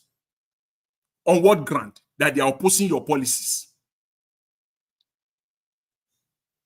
It is Mr. Peter Obi that will have to come out and tell Nigerians the reason why he did not take this option. So on this basis, that's why I said, I don't want to exonerate, and I think there is time for everything. One more minute, sir. There's time to talk, and I think this is the appropriate time to spill this out. And I believe I've done that. And finally, on VDM, if there's anybody that deserves a national honor, it's VDM, alongside Mr. Alex Oyema of Earpiece. These are the people you acknowledge. The government, I said it on this platform yesterday, the government at the minimum should have acknowledged this guy. That is what a responsible government does. Acknowledge him. And you will have encouraged, do you know,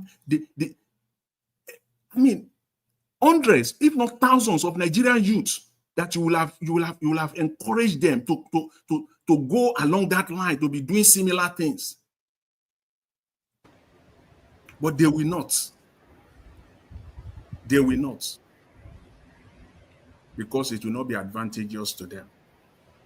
But if we want to move Nigeria forward, and we are saying that it's one country, these are the people that must be recognized and acknowledged by the government. Mr. Okay. Elvis, I'll for now. Thank you very much. I appreciate it. Thanks, everyone. Mr. Jonathan, thank you, sir. Thanks for your submission. Let me come to Mr. Alabo now. Mr. Alabo, if you are there, unmute yourself, talk to us, sir. You have 8 minutes. I just give everybody the opportunity. You know, so you don't play my video. I beg. Let everybody talk first. Okay. Alabo is suspended from the house. Why now? What did I do? If you have a way, we don't want to go back. All right, Mr. Oduwa, now your turn. Though. Talk to us, sir. Good evening. Okay. Good evening, Mr. Naija Wash. Good evening, everyone in the panel. Good evening, Mommy Diaspora. Good evening, commentator, listeners, and viewers, and the passerby. May God bless all of us all. Amen. Well, thank you. No, Mr. Oduwa, sorry, who be the passerbys? I bet let us know who be the passerbys. No, there are passerby, those who just watch and say they will roll. That is those that are passerby. The people where they send come.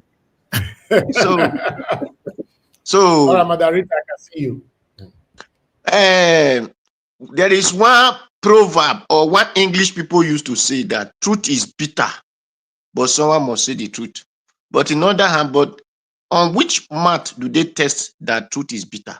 Nobody have ever put truth in mat. Is it liquid? Is it iron? Is it stick? Or how did they put it in mat to know it's bitter? Well, anyhow, I will say something. You see, Sowore might not be able to even win a councillor. It's not a problem.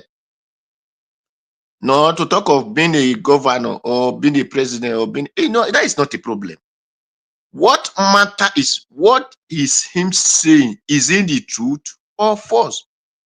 Which is truth.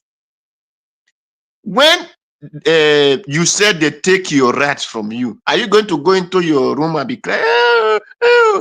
Or you will shout that people will really know that they take your right from you? You have to shout people to know that they take your right from you.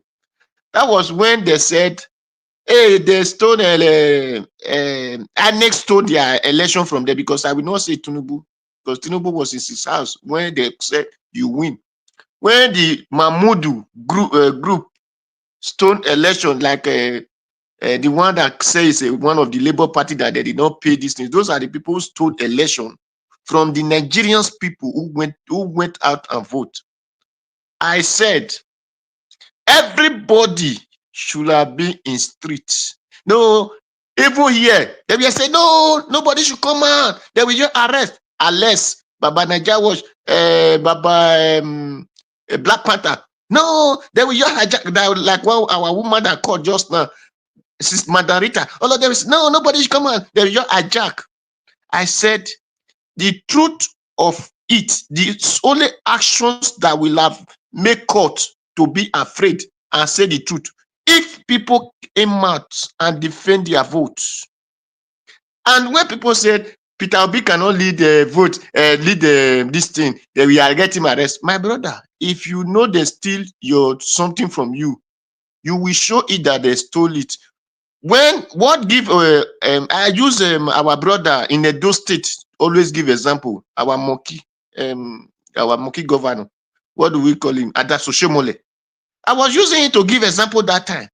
That was the reason that court gave the fine judgment, because they said they never expect that Edo people will come out and defend anything you stole from them, because they thought that we are just follow anywhere they push us to, we will just follow.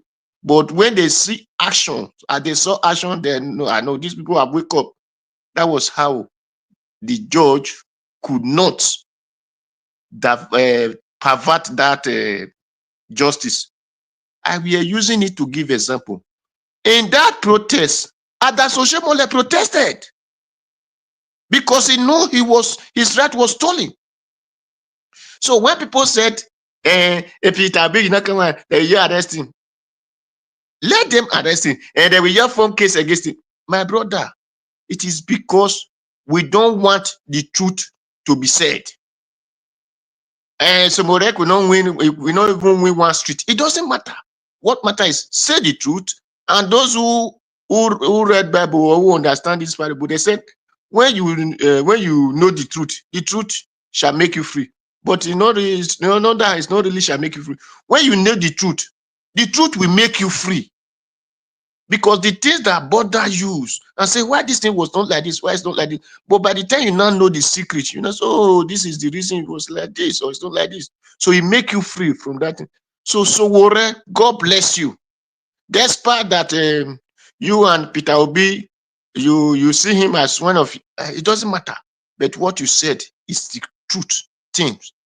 And Nigeria, if really Peter Obi want to stand an opposition party, Tinubu protested against Goodluck Jonathan. Buhari protested and said Goodluck won election in his own, what do they call his own state, or be something like that. He protested. Say, how come that you now won in his own domain? So that shows that you are opposition. That shows that you know what you are doing. But when you said, no, my dear, are you a girl that is just growing up that people are thirsty? Then you are shy. You are running away from different voices that come to you and say hello, because the voice you will still hear it. So, my brothers and sisters, let us not deceive ourselves. Peter Obi have all the powers as a Nigerians to lead protests whenever he see that the things is not working, it's not going to the favor of Nigeria. Or is Peter Obi not in Nigeria? Did he not base in Nigeria? The fuel that they are buying, whatever now, is Peter Obi not buying the same fuel with that money? So you have the right and said, this thing is not working for us and we cannot tolerate it. So it is not to say they will come and forge anything. Let them forge. One thing I used to say to people, if I am in protest, they say they want to arrest anybody. All of us that go to that protest will go to that police station. Let us see the police station that we save, or the cell that will contain millions of people come for protest. But when you said no, you are afraid, that is where they will carry you. If it is vehicle, police vehicle, let everybody enter. Let's see how the police will have a seat to sit down. The driver will have a seat to sit down. Let us see, even if you have a seat, the glass we use to see road. Because people are too afraid. That is why I said when we go for Belgium for a protest, the leader that led us said, no, the police, we arrest her, we cannot go. I said, did you think I left Italy to Belgium for a joke? Everybody that come to this field must be inside the protest. Let us see what they are going to bring out in the news. That was how we went to that protest. As everybody must be. We did not left our house because we don't have anything to do. But when you are saying, nah, okay, that is so. That is why I believe one thing in the Bible, one thing I take action in the Bible. That is where they ask Jesus Christ, give us a command. He said, do unto others what you want them to do unto you. So when you go to the book of Moses, he said, eye for an eye, a tooth for a tooth. So without that, there is no your enemy will not leave you alone. So then that is for that. My brother, my chairman, Naija Wash, you see, everybody don't have the same way of the same feeling or the same idea. If what did you call Abati in Arise News did not measure VDN, it's not a problem. At least other people acknowledge him. We all know that what did you call the myself? Abati is a hater of good thing. He never like good something to happen to Nigerians. That is why whenever he's talking, when he see that the thing that people are praising, he will be talking down on such thing. Watch him in the Arise News. He always talk down on things when we see that this one is what will benefit the Nigerians. And we said no, because he's among those elites who believe that Nigeria should not go forward. Nigeria should be saying rakadede to who they feed their elders. It is not by elder. It is not by. You must be 50 years while you have brain of 10 years or 15 years. You must be 10 years, you have brain of 80 years. So, but people doesn't think, they just look at, because you have gray hair, they said you are not the elder. No. No, the character is what makes people who they are. About of Arise TV. So it's just his character. So leave him and we know he's a hater of a good thing. Thank you, Mr. Najawo. Thank you, everybody. Thank you. Mr. Dua, thank you, sir. Thank you for your submission. Black Panther, if you're there, it's your turn. Najawo, thank you very much. I greet everybody in the name of the Father, in the name of the Son, and of the Holy Spirit. Thank you, everyone, for speaking and saying out your mind, but we have forgotten the past when we were doing our submission. I will try to recapitulate it back. Because when we're analyzing issue, we should always look at the past. I want to thank Mommy in Diaspora. More grace to you, Mommy, and more blessing and wisdom. In Jesus' mighty name. I want to thank every other person. Sorry, I can't mention the department, but everyone. May God bless everybody. I want to start from Abati. See, we should not blame Abati because Abati is playing safe. He does not know what we annoy or what we make him land well. And he does not want to do something that we annoy the paymaster. People have been saying about it, people have been suspecting about it, isn't it? So let's put the suspicion further. Let's push it further. You remember when Abati had a clash with VDM? Abati did not know where VDM got that photograph from. VDM pumped it. VDM told him, if you come, I will come. If you try it again, you will see something. That was a promise. And it might have gone, his wife might have, I believe his wife watched it. And if why he would have talked over it and tell the husband, look, you got to stay low. But he's a politician. He has contested and failed before. So he knows it. And he's corrupt. He's corrupt now. You all should know that he's part of the game. So why do you expect somebody that is part of the game and the game players are inside the game now? And you expect Abati to now praise the person that is fighting to change Nigeria and take them out of the status quo. You expect him to say, oh, but it's the glory of VDM, blah, blah, blah. He would have been in the bad book of those game players in the game, in Aso Rock. So Abati is playing safe. I won't blame him. It's part and parcel of the damage we have in our system today. Do you know what he was accused of while he was in DSS custody? People go and read it now, it's there. The case closed. We did not hear the end of the case. We did not hear it again. The case has been closed. We did not hear it again. How did they close it? No God, only God in heaven knows. It is corruption. Let us, but he will never talk on VDN again.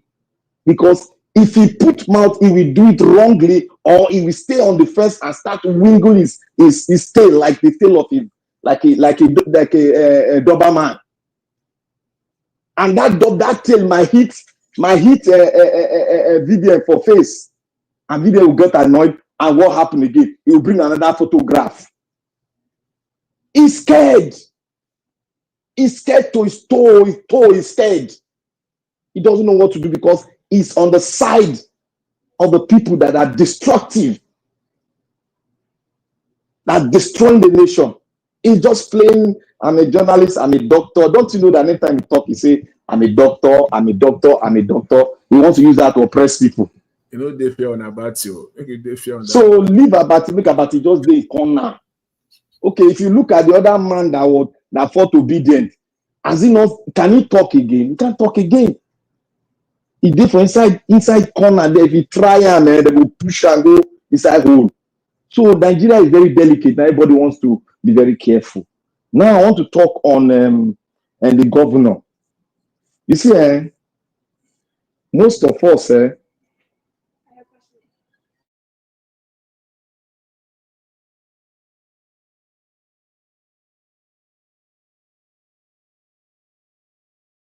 so sorry for the break network. I want to say something about you just muted yourself and you were doing something. Yes. Saying I'm network. I network. You don't do do that. Rule, that. I say I'm the rule. Sorry. Why you saying I'm network? Go ahead. So I want to talk on the governor now. You see, most Rivers State governor, I don't know why we are expecting a very great thing from the Rivers State governor, or we are expecting him to do one thing where we say, oh yeah, this is the man for the war. This, that, blah, blah. We are talking good, blah, blah, blah. He is part of the game. He has played a card, which when you went to, remember, if you go beg, when you are coming back, those people you went to beg, they will dictate and tell you what to say. So that they can have a pathway to bring you back. Look at the statement he played. When he went to greet all those people, beg them, beg all. Look at the statement he made. Oh, do you think I'm interested in it again? My mind is not there, but see, because I am involved, because I was, and I must go back. He's playing the game of what the masters have told him to play. So why are we so shaking? We are saying he's a weak man. He was not a weak man before. But when it comes to money, it's not weak. He used paper. It was the finance. He was doing the one doing the money for Wike. He was the one transferring the money for everywhere now. You tell me he's a dumb man. He's smart. He knows the bureaucracy in governance. So let us forget about him. There is into the game. So there's nothing he cannot do. He's into the game. So I want to say something concerning our guy. What is his name? Sowore, the Aluta man. Look, let me tell you people. Sowore is a pawn. I have seen it. But I will keep on saying it until when I will arrive at the main strike. You will see the picture very well. Sowore is a pawn. If you people know chess, you know what pawns mean. The pawns are used to protect the king and the queen. So Sowore is a pawn that is protecting the palace of the king and the queen. Let me push your mind down to Gani Fawemi. If you people know Gani Fawemi, when Gani Fawemi is the grandfather of criticism, is the grandfather of opposition. He was not a politician, but they dragged him into politics. He didn't score up to 100,000. I say 100,000. He didn't score up to 20,000 votes in federal election. A very popular man, but when he went for election, he didn't score. He never reached 10,000, 5,000 self. Everybody shout at Gani. This man had gone to prison more than 100 times. But still, when he came out, they voted him, they didn't vote for him. See, this man you see so, it's not like Gani, but he's prostrate like Gani. He was in SUG, that is school SUG. He spent 2 years, but most of us, we don't know, most people don't know what happened. How did he spend 2 years? He's supposed to spend 1 year. How did he manage to spend 2 years? Most of us don't know. So we have to be very smart and look at what is really happening. This man is a pawn. Let's see him as a pawn. He will always come to throw a shot at Peter Obi, but Peter Obi will never throw a shot at him. Let me tell you people about Peter Obi. One more. Go and listen to Ibrahim, one of his close associates during presidential, one of his assistants during presidential election. Is on the air. Go and listen to him. He said what shocked him most, that make this guy has worked with Buhari, he has worked with El-Rufai. He said what shocked him most is that when he asked, he said he doesn't like saying this thing outside. He said they offer this our brother, our papa. 1 minute left, sir. Okay, let me just say this one. He said they offer him the oil sector and they even offer to give him an oil rig. He said, what am I going to do with it? I don't know anything about oil. So why are you giving me? If you give me, I don't waste your time. I don't need it. That is what Peter Obi said. They offered him during GJ time. They offer. This is from Ibrahim. His closes. He said he doesn't like saying, but he will say it here today. He said it in one private blog. See, this is a man that have refused the sweetest juice of the nation. He refused to be part and parcel of the destruction of the country. Rather, he wants a change. Like what Badaita will say, Peter Obi might just be the one that is preparing the ground for the grand finale to take place. And I'm seeing it and I'm believing in it. I'll continue to sail with it until I see the real picture. And I want to thank you, Nigeria World. Everybody, don't go according to what they release. These people are playing game. APC is doing their Congress in Lagos State. Go and look at fight. Go and look at the rig election. People should go and check it now in Lagos State. Now, they rig them, man. The people they fight now with stone and echo everything they fight now.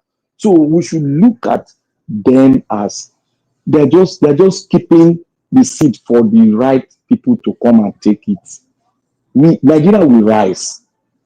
Nigeria will rise. Let us just keep fighting at our own pace. Don't stop blaming anybody. See, times is evolving. What you see yesterday might not be what's going to happen today. Let us believe in that. Let us start digging in so that we'll bring fact and nail these people down. Our people will get awareness. They will pump out. They will do it by His grace. It will come out. Thank you. Okay, dokie. My brother, Panther, thank you. Thank you for your submission. Okay, let's just move on to Mr. Alex Adopikin. Thank you, sir, for your time with us today. Good evening to you. Talk to us, 8 minutes. Abdul Malik, get ready. You are next. Go ahead, sir. Okay. Good evening, everyone. Mr. Ivis, God bless you. Mommy Diaspora, I greet you all. The panelists and humble and super chatters, I greet everyone. Yeah. Okay. 8 minutes. I think that will do justice. Let me just go straight to the area I really want to focus on. It has to do with Peter Obi and Sowore. Everybody have heard their views and their different opinions regarding Sowore, how we see him, what he says and what he does. What my sister Rita said, Mr. Jonathan, Mr. Edua, and every other person, you know. I think I will not divert really from, I will not deviate really from what have already been said, but I will go in a neutral manner. That is, I think the main focus or what we should do, what I'm going to suggest is let's just pick out the fact that Peter Obi is the person that for now in the whole space of Nigeria politics that we are putting our hopes on. And Sowore is one of the people that has the interest of Nigeria at heart, but in expressing it, he kind of now fights even the people that are even having the same plan or the same vision like him. It's like different approach. I don't think Sowore in it wants to hurt Nigeria. I don't think. He might be kind of not approaching, not doing service to the way he goes about it. So my focus in all of this is we are just 2 years back now. Like my brother said, Tinubu is already president of Nigeria. After this thing, after the elections, we will now, people started saying it from even 2023. We are looking up to 2027. And it was just like very, very long time. No, we are in 2025. The moment we cross to 2026 is over. So what we should do now, we that believe in a new Nigeria, it's not everything that is going to be coming to be thrown at Peter Obi that we should be defending. Instead, we should focus on making the base strong, making that Peter Obi base strong. Let me come in and say how many people have already registered in the movement. There are a lot of people that are talking about it, but they've not registered. And tomorrow, you are going to blame it on what somebody said or what the other people are doing. You put your house first in order. That is my call to all Nigerians, all those who really mean well for Nigeria. Put your own house in order. Start from the basics. He has called it out now. He has said it. Even if there is crisis in the Labour Party or whatever is going on there, then let's go with what Peter Obi said. Go and register and let's have our base. Then let's move on from there. We're complaining about there were no agents, there were no this. It is very easy to see things that were not done right. Now we have the opportunity. What are we doing towards it? So that's why I said I will really come in on that area and focus on that, because I always see the cup half full, no matter the situation. I don't see it half empty, because I will need more energy to fill it. When I see it half empty, I see it half full. So no matter what the situation is now, no matter what the opposition, the present government is doing to Nigerian people, we still have the power in our hands. There is somebody that at least we can bank on. So let's do and follow him. Not saying, why didn't he do this? Why didn't he do that? He cannot change what has passed. You only learn from the past so that you can frame and build the future. So I put it to every one of us to start from there now. What are we doing to make the change and make the corrections? Mr. Jonathan talked about the House of Assembly. Yes, there are people who have competence, there are people who have integrity that we can pick now. From now, let's start it so that we don't have betrayers and complain again 2027. So anytime I come to this panel, this is what I'm going to be hammering on, to see to it that we really do our homework. When at the end we didn't get the result, they will know we've put on a good fight. But just talking about the past, saying he would have done this, would have done that, and what she already said or didn't say, it's not helping us. And it's not going to help us in the future. I might be wrong, but this is my own opinion. And I'm standing on this opinion, and I will keep saying and doing everything possible We to have make 1 sure. minute left. 1 minute. Yes, yes, I'm rounding up now. To make sure that we come to that promised land that we all yearn for and have a place that we can really call home. Thank you and God bless you all. Thank you, Oga, Mr. Alex. God bless you, sir. I appreciate your time with us today. Abdul Malik, let's do it sharply. Talk to us. Good evening to you. 8 minutes. Yeah, good evening, Mr. Nigeria Watch. Good evening, everyone at the panel. Good evening, Nigerian. If you can't post 60 people on the street, you are not serious about opposition. There is something I want to say. You see, in Nigeria, the politicians in Nigeria currently, if you take a look, it's only Peter Obi. You don't have anything corrupt or attached with him. Other people, they are all corrupt, they are convicts. And in Nigerian law, convict, you cannot hold any position in government. But today, convict, they are ruining us. Convict, people that they are corrupt, they are go to the prison before, and which is not fair. That's why we are where we are today in the country. Somebody, Peter Obi, that if you go to anywhere, you see the crowd, how crowd come to this man, understand? That one is number one. Number two, you see what happened in 2023 presidential election was that it's not that they don't know what to do, it's just because of when this man was in governor, he did it before. He go to the court, right? He get his mandate back. He was thinking he would do the same thing, but it did not happen. But I believe in 2027, they will correct that mistake. If you tell me that Peter Obi should call people to the street to do this, yes, quite right, he's supposed to do it. But in the other hand, people that volunteer to vote for him, they are the ones that will enter street first.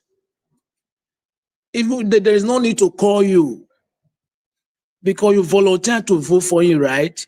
Enter street so that Nigeria will be on rest.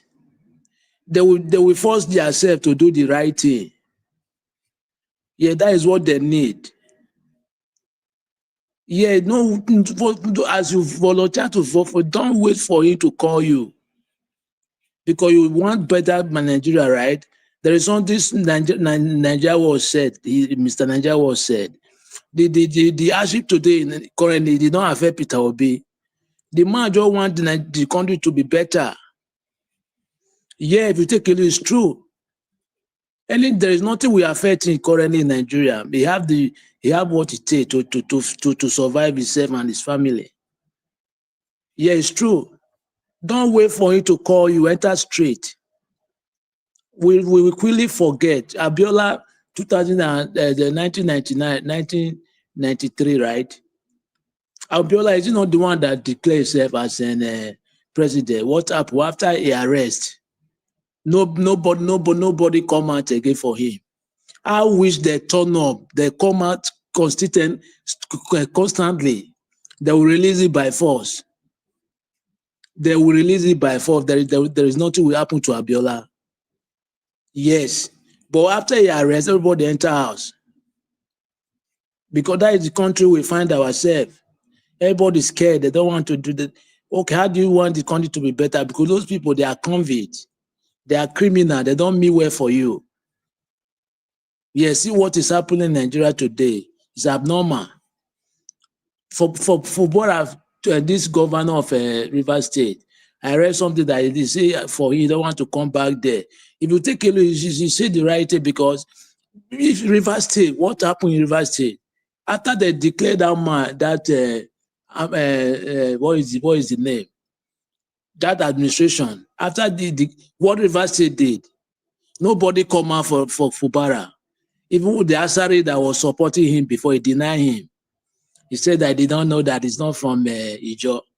How do you do not need somebody before you support the person? Betrayer.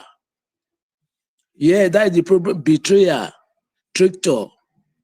They can quickly deceive you and betray you. You did not know somebody before, but you supported it at the first time. Yes, they're supposed to come in River State for continue 1 week. That man will run. They will not administrate that place. But everybody quiet. That is the reason why. And it's unconstitutional. It's not a constitution, right? Yeah, but why did you do it? It has never happened before in Nigeria history. That is the problem we have in the country. Everybody want to shock himself, don't want to fear, scare, this and this. We need to do something that is differently. 2027. Without correlation, only Peter Obi cannot get it right. He need to correlate with people. Yeah, to host ground everywhere in the country, all the region of the country, so that he can get it right. Without that, but let it be the number one. It should not be the vice. Let it be the number one man. Yes. May I accept that correlation? Yeah, without correlation, only he cannot get it right. Lie. The APC today, they are very strong because they know how to manipulate people. Look at how they are destroying other party, other opposition party like Labour Party, PDP. How evil PDP, I don't know what is wrong with PDP. How can, like Wike, you are in PDP, but you are working under APC as a minister of FEC, Abuja. How? It's like they're leaking your secret to other people.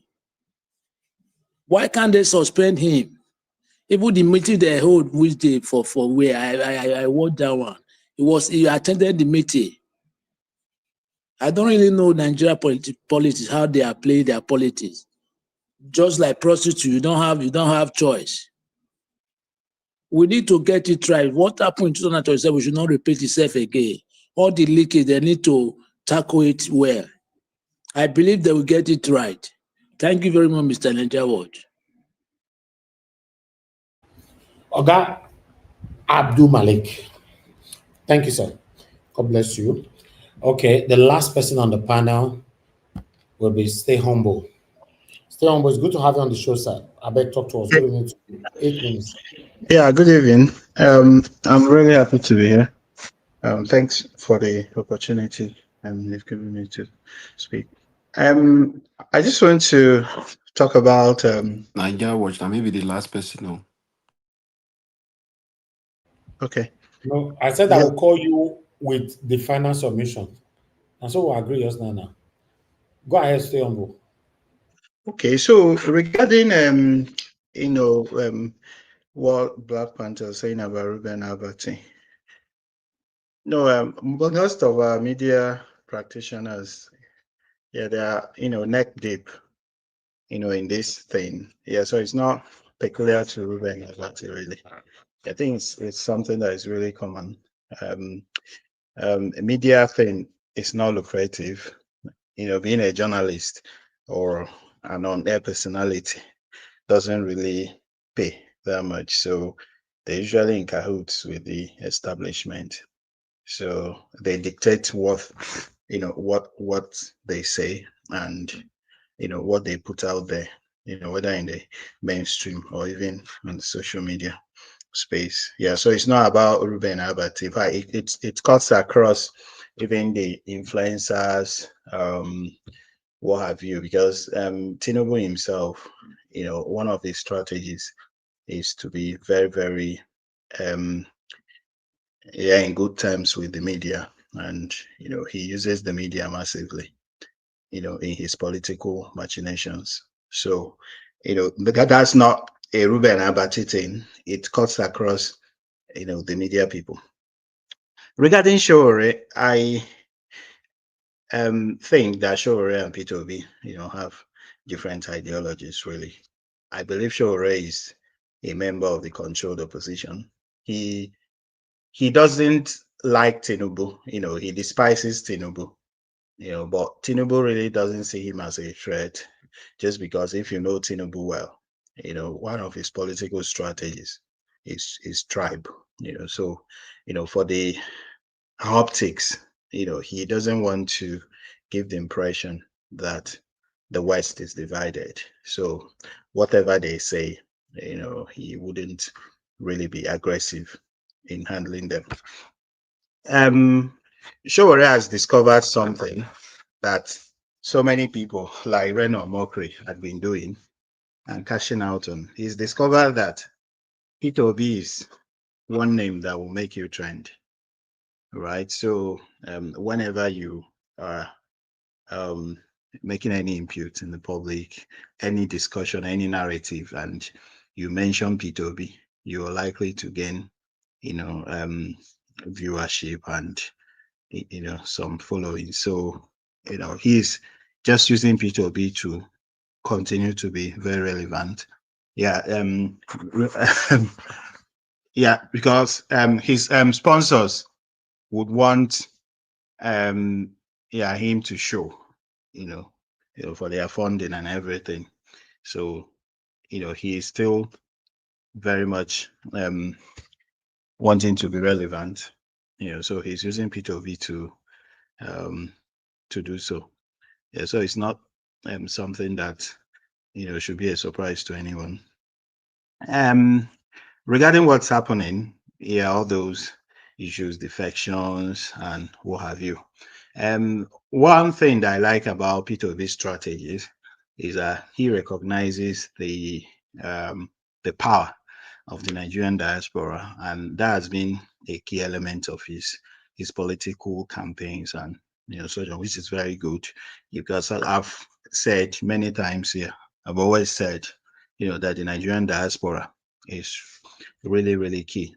If the political establishment is to be deposed and emasculated, the diaspora has to play a very key role in that. And Peter recognizes that. And each time he goes out to speak to the diaspora, you see that Tinubu's men will panic, all right?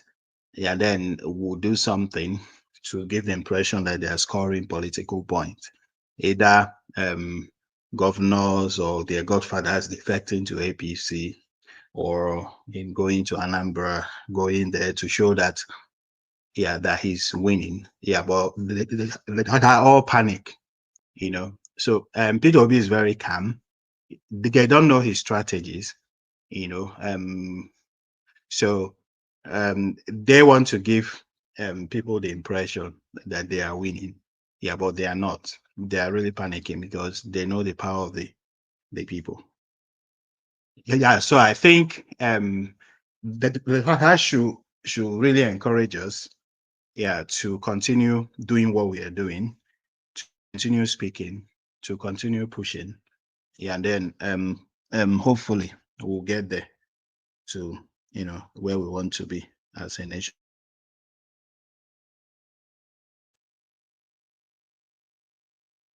Thank you very much. All right. Thank you very much, Auguste Ombo. It's good to have your voice with this broadcast today. Thank you. All right. We all are done now. We're going to have our final submission. So we take it from there. Oga Alabo, I'm going to give you 5 minutes. The rest will be on 2 minutes. Oga Alabo, you are taking your final submission now, 5 minutes. Talk to us, sir. Okay, thank you, sir. I think you could give me 7. Say me be the first person for panel. And my video na 9 minutes, okay. And you always they give us reward. You better do them before they suspend you more. I beg. Black Panther. Before Fubara go suspend you. I beg go. We don't want Asawana. I beg. Just give it. Asawana, we know they bring her out like that on a very serious thing. Oh, good evening, Nigerians. Good evening, Nigeria. Margarita, if you're available, your this thing is clear. I beg me to take the final submissions, please.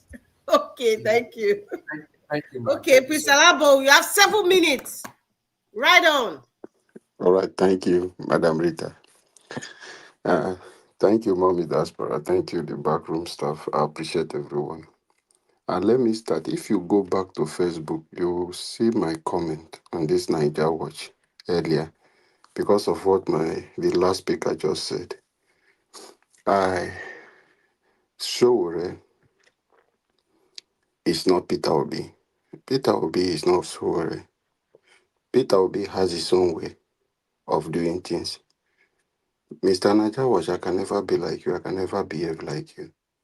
I am who I am. You are who you are. Our approaches are different. Ideologically, we are different. So you don't expect everyone to behave the same way you want to behave. That is the problem of Sowore. He believes in revolution. Peter B believes in his own strategy and approach in getting what he wants. You can't force him to do the same way you want to do.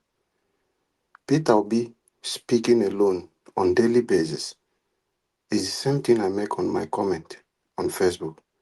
He's checking the APC. He's giving them so much problem. He doesn't need to come on the road. It's the same problem you see me talking to my River State people. That is the same thing. They want Fubara to come and tell them to take back their state. You don't need Fubara, you don't need Wike to pay you money to do the right thing. Our problem is something is going wrong in River State. It is our collective responsibility as the residents and citizens of River State for us to wake up and do what is right. Not looking at who is in that place. It's not for the interest of Fubara, but for the interest of your state. The same thing when it comes to Nigeria. Peter Obi is doing his own, like my brother Elvis will always say. Peter Obi is not hungry. His children are doing well. If Peter Obi leave politics today, he's not going to beg anywhere. He's doing well. He has something to take his generation. You are the Nigerians who are struggling. Somebody has brought himself as a sacrificial lamb. He is doing the bit he can do. It is left for us, Nigeria, to give every necessary support. Let us understand this thing. Peter Obi is a lamb, and it's something like a step for Nigeria, a kind of an antidote for corruption that will come in, even if he has only 2 years to spend as a president or 1 year. It will give us a stepping ladder for us to climb in a way to addressing some issues, some things. It will be an open door for some changes. He might not be the Messiah, but if Peter Obi today is the president, a lot of things, little things will change. That he will give a lot of room for new things. Transparency will come in place. There will be a cost reduction. We will not be having this where our politicians are living a large life feeding on the citizen. If Peter Obi is the president, that kind of thing will never happen. So these are key important things we should note. So it's not all about we will be thinking he's coming, he will be the Messiah, he will change everything in 1 second. It will not change. But it will be a stepping stone for Nigeria to survive. So we must encourage this one man that is a problem of everybody. I have raised this concern, which I said before. The reason why APC is fighting is Soludo has gone to kiss the ring of Tinubu. They are doing it all because of Peter Obi.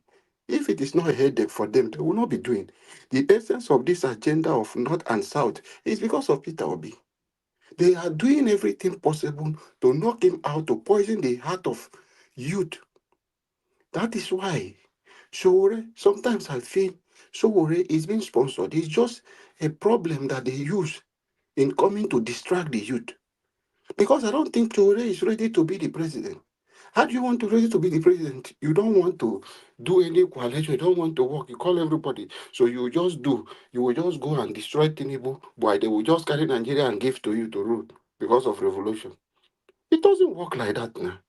So how do you want to lead? You saw somebody who is a light. It would have been a good opportunity for you. Everybody must not be president. If Sowore today is a minister of work or EFCC boss because Peter Obi is in power, don't you think we will do great thing in Nigeria?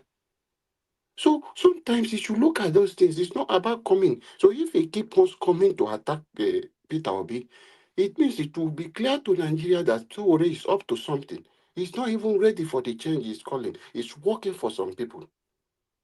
So please, Nigerians, let us not be distracted by all these people. All these things are distraction.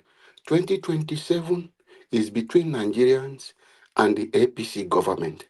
And we must stand up and take the wound by the horn. We should not allow this distraction to push us away, making us to decide and say, okay, because it's the north and south, let us support Tinubu. No. Have you forgotten the character of who he is? Have you forgotten the corruption cases? Have you forgotten what is happening today in Nigeria? Is that the kind of person you want to take another 4 years? After the 4 years, he will bring his boys to come and come. 1 No. minute, sir. We must wake up and take back our country. For Ruben Abati, I don't know if people did not notice that. It's an insult. Not all the royal fathers that are corrupt. Ruben Abati failed to call corrupt politicians who are going to get national award. Instead, he went to insult traditional rulers. It is not good. There are kings in some kingdoms who are doing greatly. Are you going to tell me the kind of thing the king of Benin is doing? Are you going to tell me what other kings are doing in other places? Why would he refer to them saying it's always a human they want to do, not a royal fathers or king that want to go and be doing all those kind of things? So we should not tolerate those kind of things. It should stop that. It should not insult our traditional rulers. Thank you. Thank you very much, sir. I'm just going to go by what I see on the screen. The next person, Mr. Jonathan, you have 2 minutes. Take it away. Your final submission, sir. Madam Rita, that 2 minutes is not going to work. You see, because what I'm going to say, I'm expecting some rebuttal, and I expect, knowing this platform. Your 2 minutes is running. I'm sure you're aware of that. I'm expecting some. No, you have not started, though. So I will also want the right of response. You see. So let me see. Okay, you're starting now. 2 minutes. Thank you. Okay, I'm just going to give you 1 extra minute, just 3 minutes. Thank you. Thank you. Okay, You're welcome. See, going forward, as far as I'm concerned, going forward, anytime Mr. Peter Obi put out a statement against the ruling government, the first and immediate question that will be put to him is who amongst his representatives are in line with him. And if they cannot line up one after the other to support that statement, then Mr. Peter Obi is not a member of Labour Party. You like, that's the truth. The truth is bitter. He's not a member of Labour Party. They cannot play with our brains. They cannot continue to play with our heads, at least with people with sound and perfect mind. And I know there are millions of that in Nigeria, like myself. You cannot do that. Mr. Jonathan, I'm going to interrupt you here.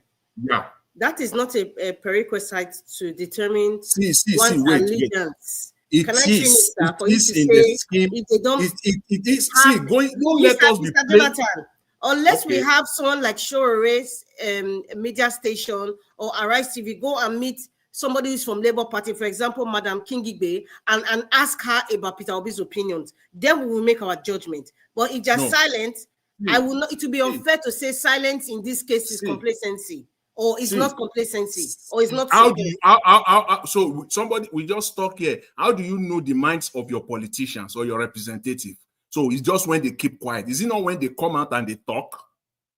See, anytime, as far as I'm concerned, Mr. Peter Obi make any statement. Yes, there is no time to waste here. If we like, we can continue to play games. There is no time to waste. Why are APC voting together? We don't ask ourselves questions. We just like to lie to ourselves. And on this platform, this is the midterm. And for me, I have changed here. So it's going to be, I've set the agenda for myself going forward. Why are APC voting together? Why is it that the Labour Party, they are not voting together? You have 30 seconds, sir. 30 seconds. And even if you are voting together, I don't understand. If you are not voting together, must you vote for APC, vote alongside the APC? This is where the change must come from. It's a critical aspect of it. Thank you very And much. that is Sir, your Mr. time is Jonathan, those yes. people were your time mistake. is up. Those You House said of what? Representatives, all those senators, Wait. they were mistake. You said what? Sir Jonathan, your Those- time is up for the next person. You know, we have limited time, please. Okay, Maybe all Mr. right. Niger Watch comes again, he probably give you But time. So again, Mr. Odua, yeah, okay, all right, thank you. yes, Mr. Thank you. Thank you, Madarita. Thank you. Baba Jonathan, I wanted to say it before, but despite time was not there. You see, Peter Obi, the Labour Party is not for Peter Obi, and Peter Obi doesn't have Labour Party. And you said those people climb the back of Peter Obi to enter House of Assembly. Thank you. They climbed the back, but they were not the same. Peter Obi never know them. They never know Peter Obi. They don't discuss. So they were everybody just go to Labour Party because Labour Party were reigning.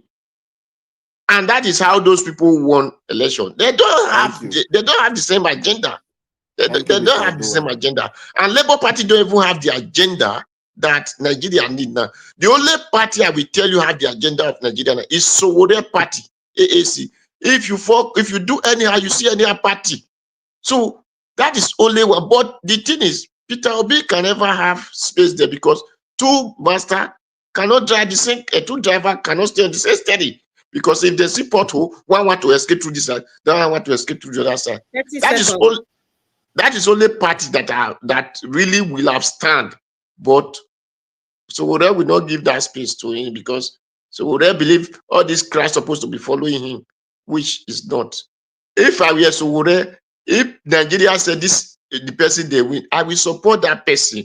If he did no problem, Nigeria, I told you, I will do this thing better. Thank you. Thank you, Thank madam. you very much, Mr. Odua. Mr. Black Panther, 2 minutes, please. Thank you. Mr. Black Panther, are you there? Okay, I'm going to the next person. I'll come later. Okay. Mr. Alex Edo Pikin, 2 minutes, sir. Okay, thank you, my sister. Yeah, what Mr. Jonathan was driving at, I think I kind of understand him and then Mr. Dua. The thing is, at the moment, I think Mr. Peter Obi should be decisive on Labour Party because as it is now, right now, it's a confused situation and there is nobody that knows where he's heading when it comes to Labour Party. So my question is there any rule in Nigerian politics that says that you cannot declare or have your own party until December? Because somebody was talking something about December. I can't really understand that. If there's no rule or whatever, then why not leave this party for Abure and his gang and then go with the obedience? What is he waiting for? So that we know exactly what we're after. So that is my own opinion on that. He should be decisive on exactly what he wants. Either staying there to fight or leave. Fight or flee. Thank you. Thank you very much, sir. The next person I would say is Stay Humble. Mr. Stay Humble, you have 2 minutes, please. Are you there? I guess not. Mr. Abdul Malik, 2 minutes, please. Yeah, I'm here. It's like you jumped me before, Mrs. Erita. I didn't jump you. It's how my screen is, so that's what I'm following. Okay. Sorry, because after Alesso, it's me. Yeah, it's okay. Yeah, 2 minutes. Sorry. You see, No, you say it's all right. Go ahead. Yeah, you say in Nigeria, they need to get it right. I don't really know why they cannot do election as other countries do. They imitate US, UK, right? UK, they are our colony. Why can't they do according to the way UK do? Let election be transparent. I don't know why criminal they are just ruling Nigeria. They are just behaving like Akpabios. You buy Vivas, right? Almost 300 billion to 400 billion naira. Okay, why can't you use the Beavers? Rather to ring election, tell somebody to go court. because you know that you have already bought the judiciary. You have ground in the court. Let them do it transparent, everything as other country do, so that the people vote their choice. Yeah, that is the best way. How many years after 60 years we cannot even coordinate common election? It's common, but we cannot coordinate common election. Look at 1993 was very fair and fair. The best election so far in Nigeria coordinate. But today we have beaver machine technology, but we can't do it because of our criminal attitude and mind. How can the country better? Some people are making people poverty, suffering, just because of their evil mind. And you forget there is God. After this, you are going to somewhere. What are you going to face there? You don't know. Because your grandfather is there. You don't know what is going through now. Why can't you do the right thing? Look at former military president, head of state, Babangida is on wheelchair. Today, imagine he's alive in wheelchair, right? But we have everything. Even current president cannot stand and pray. He will sit and pray, but still you people are doing bad. Why can't you do the right thing? So that I don't really get those people. That is the problem we have in Africa. 30 Our seconds. mentality is different from white men. White men, they made their people better. You cannot give your country 3 social amenities. No school, no road, nothing, no electricity. Common electricity.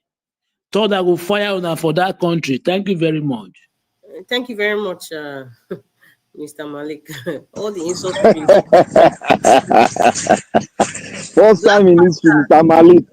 Black Panther, you have 2 minutes, please. Thank you. I bet you make it 3 minutes, I beg. Okay, 3 minutes. Okay, thank you very much, Madam Rita. I want to say, everybody, good job. Good job. You're doing a great job. Mr. Jonathan, you see, Mr. Peter Obi is just, he came into, he's a child of circumstances in the Labour Party. He came there as a result of circumstances. That's how I won't go further. I'll just put that there. So if you look at it, if you look at the hierarchy of power in parties, the chairman is supposed to be in charge of all the party positions. That people that holds position in the party in the parliament. But the chairman, what he did was to, I don't know if you have listened to the brother, one of his cousins, that leaked the secret that he collected money. The chairman collected money from all those people that you are seeing in the house. That is why he cannot be able to speak to them. So Labour Party has an issue of, with the person that was why Madam Rita was skeptical about the man, the chairman himself. So it's not a news anyway to us. We know what is happening. So on the aspect of Peter Obi having a new party, my brother and sister, it's not easy like that.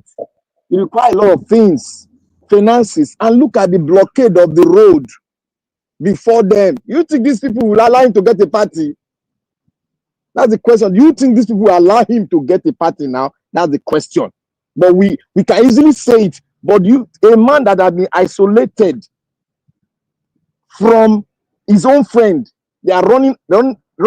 They are scared of even getting closer to him. Do you know what that means? Psychological thing that means. But this man is still pressing forward, fighting and breaking all the glasses to make sure that he doesn't, to make sure that he talk to them directly. And most of you that are talking about why have you not been able to get your election right? I don't know if we are really following what is going on in Africa. So hold on. Look, Ibrahim Traore made a speech, a very thick speech, and he mentioned Nigeria. He even went further how the people, the outside, the people I'm talking about, the colonial group people, how they don't want Nigeria to even have a light, have industrialization. He went further. A man, another country, they tell you what they happen, but we don't even know. When we tell you, people will be thinking that, oh, look, your state, your country, quote unquote Nigeria, is not being run by your citizen. It's being run by outsider through your citizen who are their hosts. That is what you just get this thing. In this thing, I'm telling you, go and investigate it, go and ask questions and ask questions. They will tell you what I told you, but maybe in different form. You are not, these people are puppets of the Western world, and that is why you cannot get water and light, because they know if you get that, thank you, you will spring forth. So I beg everyone of us, stop asking that question that they can't give you light and water. It's not them. It is the West that is ruling you. Look at what is happening in Burkina Faso. Should show you that this thing is all over Africa. Thank you. I'm going you can say that then. That is how we talk. Madam, wait. Just 1 second. You see, Oga Odua, you should always listen to people and go further to investigate and ask people. This thing I'm telling you, I can't listen to such because my father cannot have house. My father, I have yam in my compound. I have yam in my compound. I'm not eating it. You said now answer that me I not eat. Not be the case with that. Go and fact check me. Now the case, simple. Now the case. Okay. Power line pass my backyard, and this thing they generate from north. You said now answer that. Power line pass my own backyard. Thank you, Mr. Now them. Mr. Odua, thank you. Mr. Stay Humble, I think I called him before. Mr. Stay Humble. Okay, are you ready, Mr. Stay Humble? You have 2 minutes. Yeah, please. I'm ready. I didn't hear you call me. Sorry. Well, what I just want to say very quickly, that they wanted Peter Obi to waste all his time trying to build a party, build offices and the rest of them. That's absolute nonsense and ridiculous. Look, shame on all of us in the diaspora. Shame on all of us who are waiting for Peter Obi to go build a party that the government will be funding. We have different groups, different WhatsApp groups, different community groups. What's preventing you? You're waiting for 2031 when they will say, oh, it's now the turn of the North, it's 2030, it's turn of this, it's turn of that. What's preventing you from having an alternative? A proper political party that the Nigerians will be proud of. You're waiting for Peter Obi to build a party. Those people in Nigeria that you're expecting him to build a party are all cowards. They can't even stand up to the people, to the establishment. Yeah, they just come out every election cycle and say, oh, if you want to win, have your party agents in 176,000 or whatever they call it. But there are no 176,000 polling units in Nigeria. If you can prove to me that there are 176,000 polling units in Nigeria, I will keep quiet forever. All right. So there are no 176,000 polling units in Nigeria. All right. They are all like ridiculous figures that they are banding. Now, if you have 10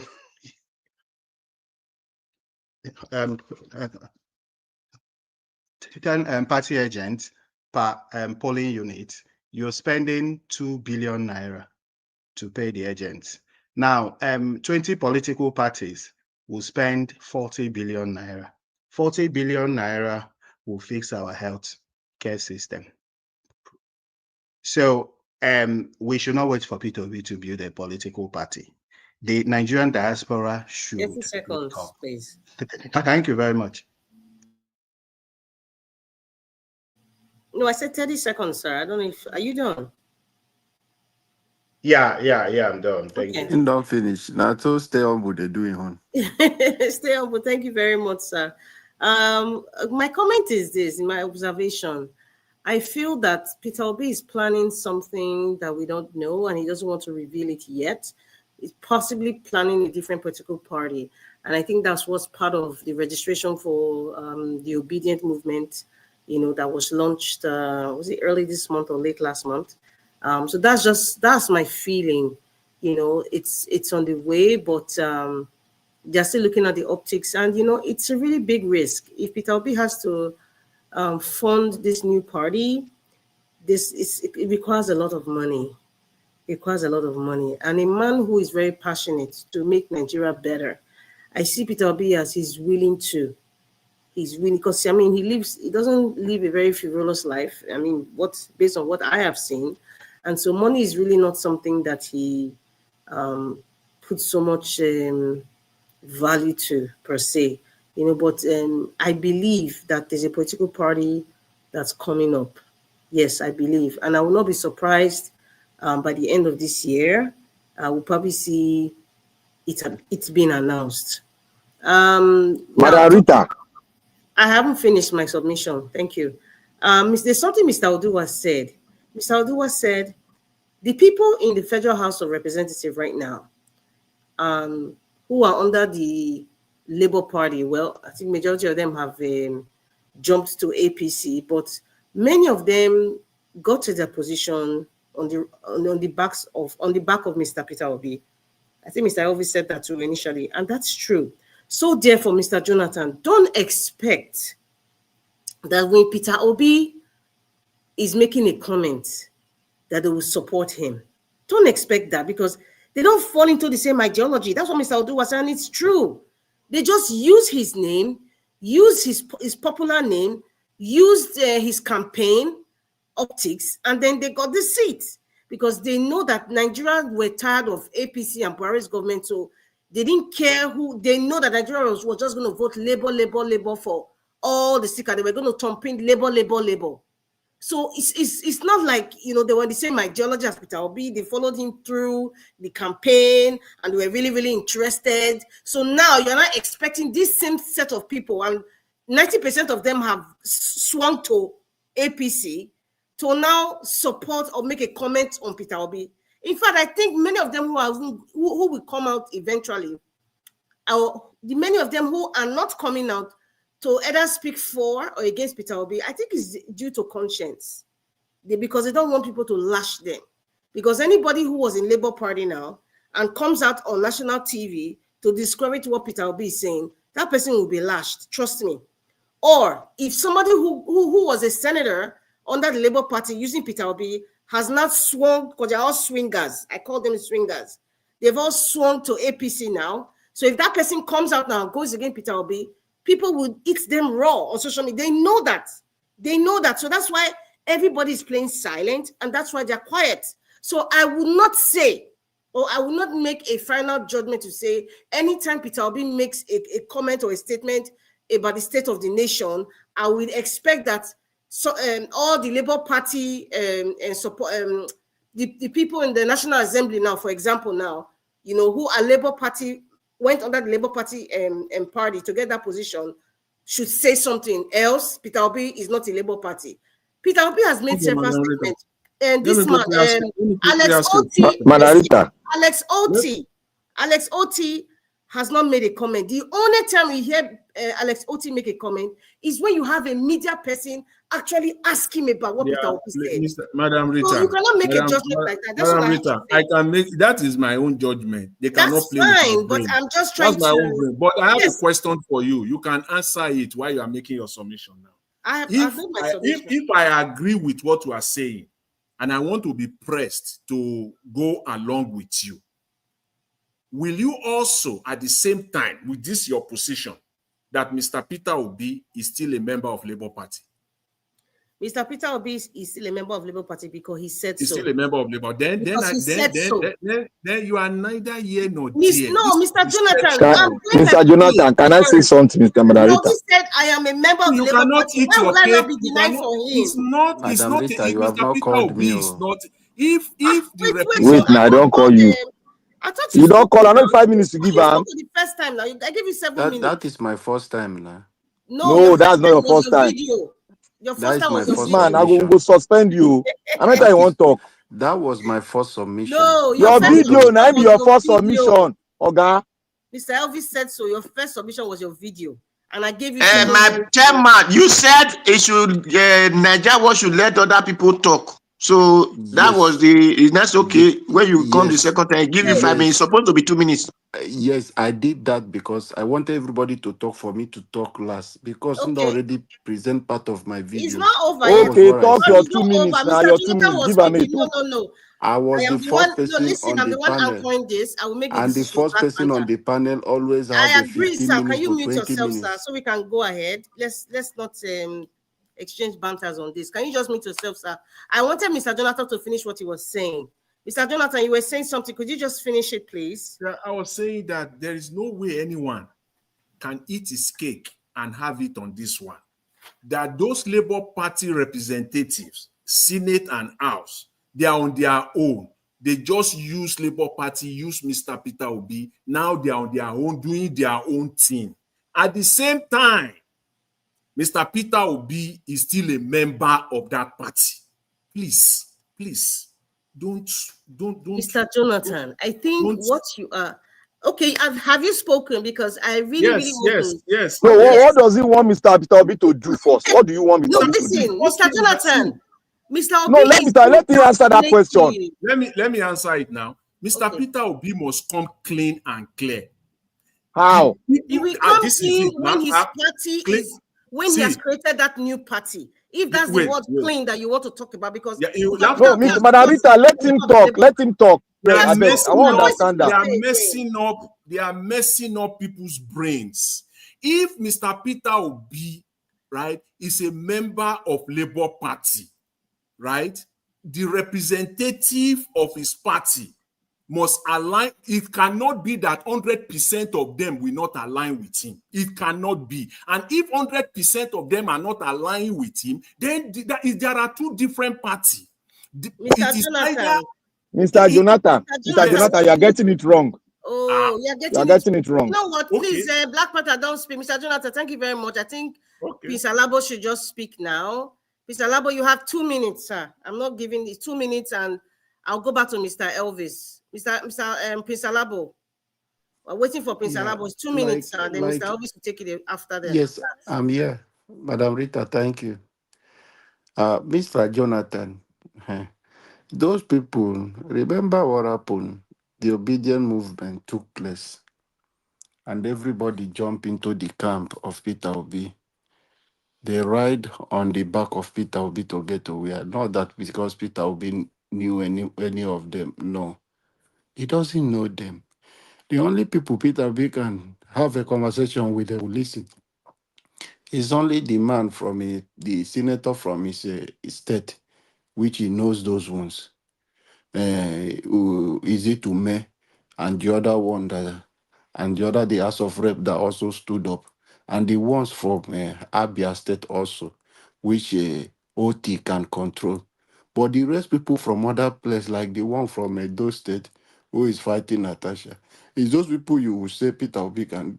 Does Peter Obi know them? So those are the things you will look at. Not everybody, even as APC is today, it's not everybody that Tinubu can control. It's not everybody that will align with him. Ali Ndume today is against the Tinubu. Is he not in APC? You can't control everybody. And you know how it comes for them to come under the Labour Party.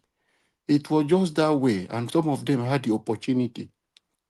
Even a bike man is a House of Assembly's member because of the influence of Peter Obi. So those are things, not because we have, but this time around, there is a movement. Do your registration. I don't even want him to even disclose this movement by December. I want it to take long. If today they disclose it, the Tinubu there and APC are ready to infiltrate the movement and begin to destroy it. So we should build it and have the solid people who will manage the movement before we begin to disclose it to the public. But we believe we will come together and take back our country. It is our responsibility. So let's see how we can support this man who will stand in front of everybody and give the Nigeria victory. Thank you. Outside Peter Obi today, Mr. Jonathan, you know, no matter how you think I am too good, you are too good. If they put you in front there, just like Black Panther said about Gani Fayemi, you know go get reach 5,000 votes. Thank you very much. Thank you.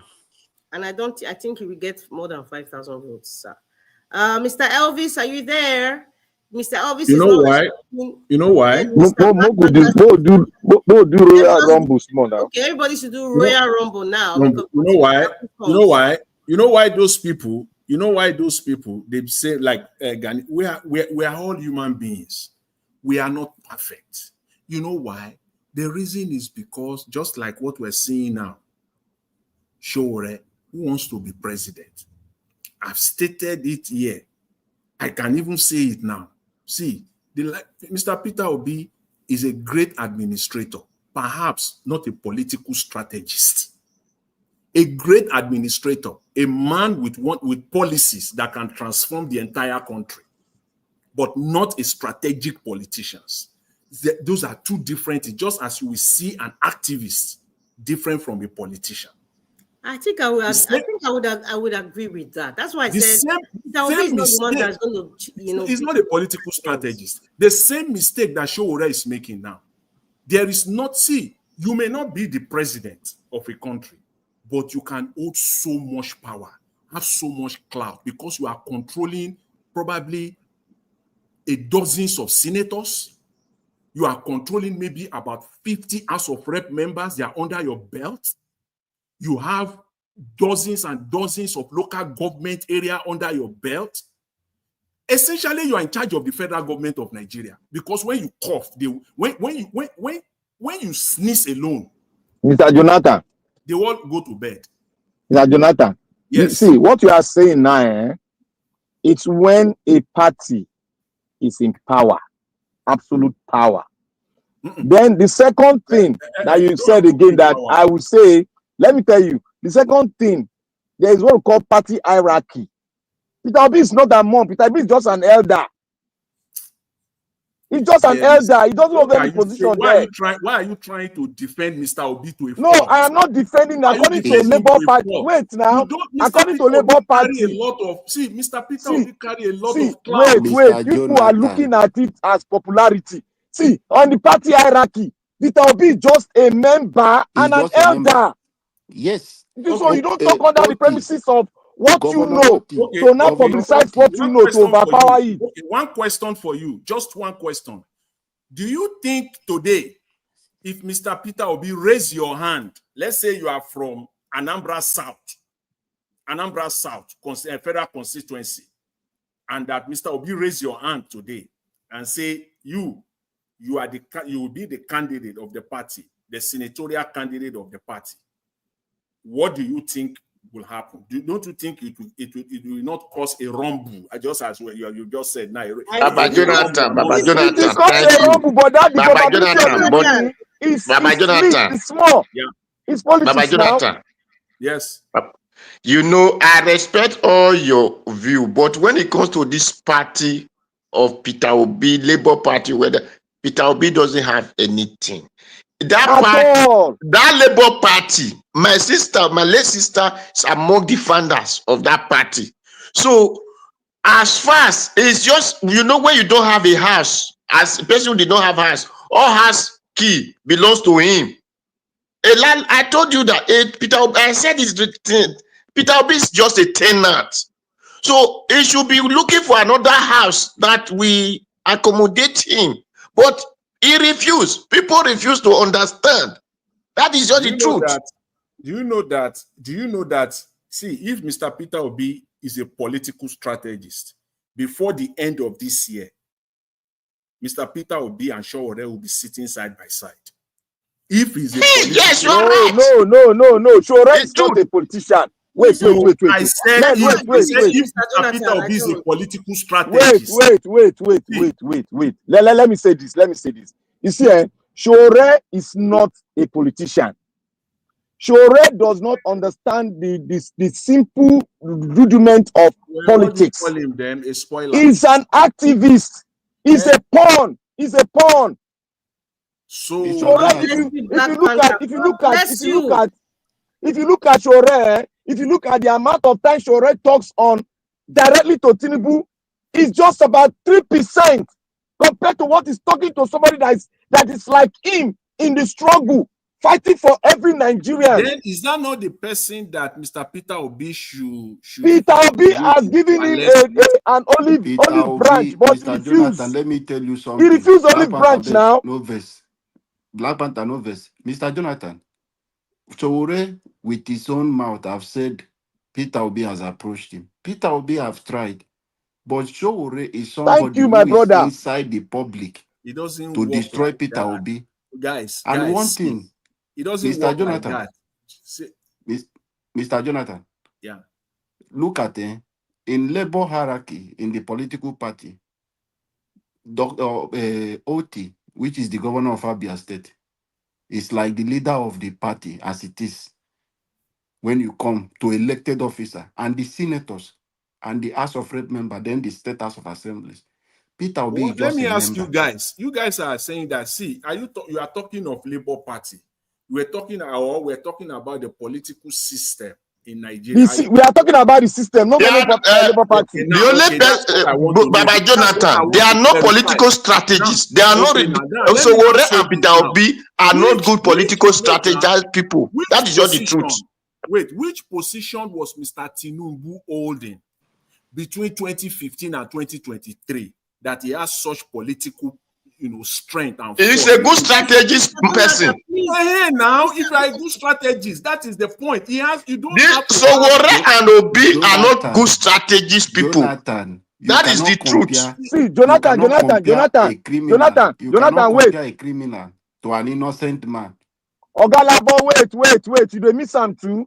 See, Tinubu was the founding father that united CPC and AD to form APC. He was the pioneer member. Now it's still the same. Yes. Whether you like it Look, or not, it's still the same.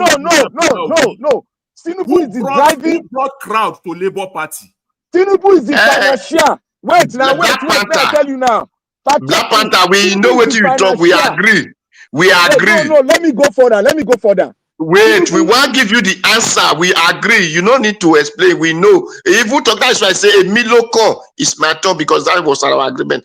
Now, if Peter Obi is a good strategy, Sowore is a good strategy, with the crowd that follow Peter Obi and with the actions that Sowore are pulling out, these two people will have been working together and make sure that Nigeria by now, all the youth will have be following these two people. Sowore is a pawn. You don't understand what the pawn is. Peter Obi is ready to work, but Sowore is not ready. It's for himself. It's not for Nigeria. Please, which action?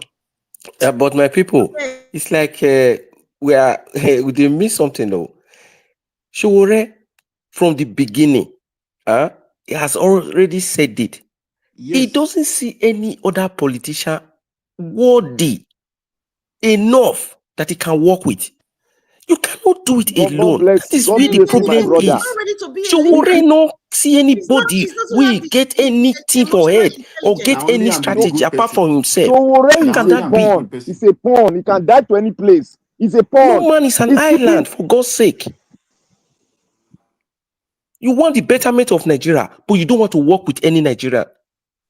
Waiting now. Show you who he is now. All the opposition voices must not come together. But you don't have to work with everyone. For example, you want the betterment of Nigeria. Does that mean that you now go and work with El-Rufai or work with the likes No, Mr. Jonathan. Not with everyone. Not with everyone. Even the blind can see, or those who even the deaf knows right now that in Nigeria today, in Nigeria of today, the only person that can do this job is Mr. Peter Obi. Everybody knows that.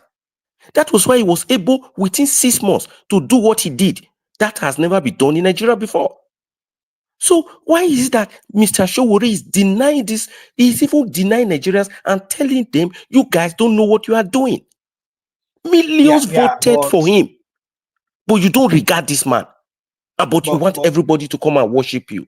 It's not done anywhere. Every day we'll come out and begin to see how you can destroy Peter Obi, how bad Peter Obi is. Why would he every day be talking about this? That Nigeria do not even know who Peter Obi is. Mr. Jonathan, Tinubu, you are comparing to Peter Obi. I want to lead you one thing. When APC came into power, Tinubu nominated a lot of ministers. Tinubu have influence on governors. That was why he was able to take over from Buhari. So Peter Obi is not controlling anybody in the Senate. He's not controlling any governor. He can be friendly with the OT. If you listen to my initial submission here, my first submission here, there is something they call political capital. And political capital has a time limit. It's like a vapor. It goes away. It's not there for you. It's not going to be there for you in perpetuity. For you just lying down there for you to come and use him. No.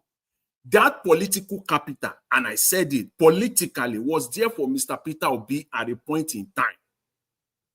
He did not use it. Mr. Jonathan, see, tomorrow, I don't take it upon myself. I no go chop anything till 6 o'clock. I go do fasting for you. This is not Jonathan. No, it be like me low condom they capture you or this. You don't. I'm not. See. I said there is no way I'm going to. I'm just saying that. See, let us see the facts the way they were. Don't let us romance. Mr. Jonathan, just what we should also be very careful with, because there are so many people listening to us. There are also many young people that are looking up to us. Let us not, because we want to get Tinubu out of power, glorify or magnify their evil tendencies or even aim to copy them. Those people are evil, all right? So we should condemn in totally, whatever it is they do. I don't admire Tinubu in any way. There's nothing, no strategy that he uses that pleases me at all. Those people have destroyed Nigeria.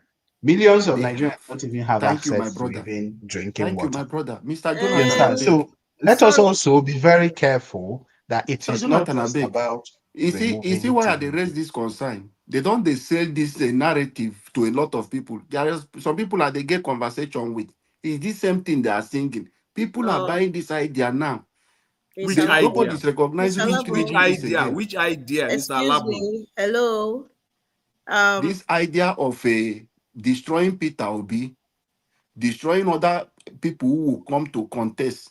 That is the only option. Excuse me, I'd like to make an announcement. I am stepping out now. So Mr. Jonathan or Black Panther or even Prince Alabo, you can take over. We're rounding up. This is Madarita, they come up. Not everybody more go sleep. They will agree, Mr. Elvis. I have to step up now. That's why. Mr. Elvis, I beg call Mr. Jonathan. Call Mr. Jonathan for me, please. Mr. Alabo, let me say this. Mr. Elvis, thank you very much. Good night, everyone. Thank you so much. Mr. Alabo, on the contrary. In 20 minutes, let's round up, man. Thank you. Mr. Alabo, on the contrary, right? There is nothing in what I'm saying in any shape or form that is aligned with Mr. Tinubu or APC or supporting Mr. Tinubu or APC. Far from it. All I'm saying is to make Mr. Peter Obi a better, to make Labour Party, if there is anything called Labour Party at all, better, and to position us. Jonathan. That is what I'm saying, to position us, Before you finish. Yeah. Before you finish. Yeah. Please, Mr. Jonathan, how many millions who are watching Niger Watch today? Yeah. You see, the thing is not that you are talking about for Tinubu or you are indirectly. Let me tell you something. That this narrative they are selling now, as soon as they are talking about Peter Obi, it's just to demarcate him. You will not know what you are saying as you are the way you are talking. He's weak, he's not taking the right decision, he's not doing this. For a lot of people who do not understand, will misunderstand you. And they are selling this narrative to Nigerians. They brought it with the North and South agenda. Let us allow Tinubu to finish in 4 years, make nothing and no come. He's selling deeply in Nigerians. I'm telling you, go to the street. What is wrong? What is wrong in saying that Labour Party representatives have failed? What is wrong in saying that Mr. Peter Obi was unable to use his political capital to galvanize those representatives? What is wrong in that? Now, let me ask you one question. The thing is this: he Are can you change his aware, course. Mr. Jonathan, that Yeah. Labour Party have submitted that the court process to INEC, and INEC refused to acknowledge Abure? Is it Peter Obi that will control that? Do you know where the power is coming from? See, you know what I want to see as a Nigerian, as a supporter of Mr. Peter Obi? This is what I want to see. I'm just expressing my mind that could possibly bring the change. What I want to see is a situation, and I don't think it is too much to ask for. No, Mr. Jonathan, look what you are doing there. See, it is for Mr. Peter Obi, right? See, to call out those representatives. We are heading to 2027. It is very crucial. It is very important. You have to know publicly, you and I now, everything we're saying is we are alleging, or we are postulating, or we are analyzing. Let it come out from those representatives on whose side they are. Mr. Peter Obi's side or Abure's side. Mr. Peter Obi, there is what we call unforced error. When you or forced error. What do you even mean Mr. by Peter Obi can force them. Mr. Jonathan. See, wait. No. Let me say something here. Let me say something here. Hold on. You have your children in the house, which you can call for a meeting and discuss with your children, and they will listen to you. Peter Obi does not have control over those people. How can you manage that situation? You are only saying it. No, Mr. Jonathan, who galvanized us here? Listen to me, please. That galvanized us on this forum. Can somebody hear me? Yes. Listen, Mr. Jonathan. You see, there are certain things you do at a particular time. There's also a set time for everything. When you miss that set time and you now push it over to another time, that time you push it over to the people that you are trying to take over, you are giving them an advantage in politics to maneuver and stick to your point and use it to attack your own, the person you stand for. So that is why the time we have already sorted this thing out. You know, at the beginning we said the people, when it was developed, we said the people that Peter Obi, they use Peter Obi to go into the position, they should call them together. You know, we spoke about this. So now is not the right time.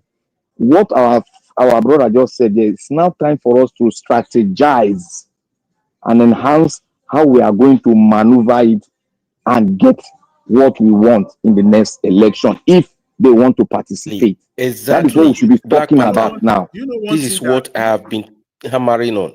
Exactly, this is my point. Yeah. You cannot change the spilled milk. It's already poured. Let us see what we can do now. Not about these guys that are already betrayers. Let me take your position for a moment, because let me just take your position for a moment and say, okay, let's just move forward. Forget about the past. The first question I will ask is this: how are we going to do it? You talk about bringing the people together. Under which platform you want to bring them Jonathan, together? let me answer you. Is it under this same Labour Party? And everyone, like on this platform right now, have agreed to the fact that Nigerians must come out. Nigerians must take their country back. And I want to ask the question now. It is time to start asking ourselves critical questions, and we should not be afraid to answer. It is time. See, Mr. Jonathan, we have already asked ourselves. We have already asked ourselves the critical question, and the critical question is: how do we take power, and what made us to lose the time we came? Those are the two fundamental critical questions we have answered. We know how we lost. We know how they used the power of the judiciary and the power of rigging to maneuver and INEC to maneuver. Now, what you have said, how do we make use of their own strategy and add our own to overpower them? Because if we start blaming anything now, we are enhancing their strategy over our own. So what we should do is what our brother just said. Let us be positively, but lower the tone of strategy. I think this is what is missing here. You are seeing it as an opposition, but it's an advice. I'm putting up an advice. No, this. So, Mr. Jonathan, Please, let me where's that answer you noise that coming question. from Black now? Panther no answer you well, but let me answer you. There is a movement. Have you registered? Peter Obi have set a platform. They have spent millions of naira to do that, to launch that movement. Everybody are registering. There is something coming online. So let us just keep hope. Let us just keep believing for the positive change, but not allowing those people to destroy. The people that have already gone, they have gone. We cannot bring them back. But today, as we are standing, if Peter Obi come out today, Mr. Elvis is a strong you don't understand the political process in Nigeria, that you cannot run as an independent candidate. You have to run under a political party. But why do we always, look out for strong men? What you have led to Peter Obi, it's our fault. It's your fault. It's my fault. If we had formed a strong movement or a party, whatever you call it, in 2023, by now we will have made progress. Why are we waiting for Peter Obi to form the party? Is Peter Obi the only Nigerian? What happened to you, Mr. Jonathan? What happened to you, Black Panther? What happened to me? Look, we have the capacity. Why are we delegating the responsibility to other people? Why must it be a Peter Obi? Is Peter Obi the only Nigerian? You are Let me right. answer you. Let me answer you. It is people have come up, they come up with this type of questions in the past, and the response is the same. It is Mr. Peter Obi who put out himself that he wants to be a public servant. He wants to lead. I am not the one. I'm doing my own as a Nigerian. What they want, the group or the group that they are setting up, that they want everyone to join. Yeah, that is our responsibility to do that. But I am not the one that put myself out. If you put yourself out that you want to be a public servant, a politician, you carry more responsibilities. Okay, so those that have put themselves out, that they want to lead and they want to hold political offices, leadership roles, yes, my response is that yes, they carry more power, much more is expected from them. Do you think that Zeke started with coming out to say he wanted to be president? No. When Zeke came back from the United States, he was in Ghana. He set up the West African Pilot, right? So you mustn't put yourself there to contest for political office for you to even influence a strong political movement. So you can influence that movement. You have the capacity to do that. Just that you don't want to. You want to delegate it to someone else. You are getting it wrong. There's no delegation. No. On this part, I'll be on the side of Mr. Jonathan. We are acting as a catalyst in the movement, but an arrowhead that came out is what we can follow. Black Panther, why must you Not be everyone. a catalyst? Why must you be a catalyst? Every citizen is a catalyst. Every citizen is a catalyst. Every citizen. The problem. Who will bear So, the cat? No. You must have a leader, my brother. You must have a leader. Okay, we must have. Can't we form this movement and beg Peter Obi, because it's we that need the help. Peter So Obi if I get you right and me. now, if I get you right now, and also Mr. Ombu, if I get you right, so essentially what you are saying is that Nigerians in the diaspora should one way or the other, form a political party and then use that vehicle for people like Mr. Peter Obi, or Mr. Peter Obi can now come in to join that party and they can use that platform, to run. I believe that's what you are saying. And the process to start a political party. See, to set up a political party in Nigeria, I can tell everyone listening for free, as it's not difficult. Yes, I agree. To set up a political party in Nigeria is not complicated, it's not difficult. I'm saying that from experience. The issue there is for you to have the structure on ground so that you will not be a local government party, talk less, or a state party, or even a regional party. If you want to be a national, you can set up, anybody can set. There are more than 72 parties. INEC shrink them to 18 because most of them cannot even pay their annual dues.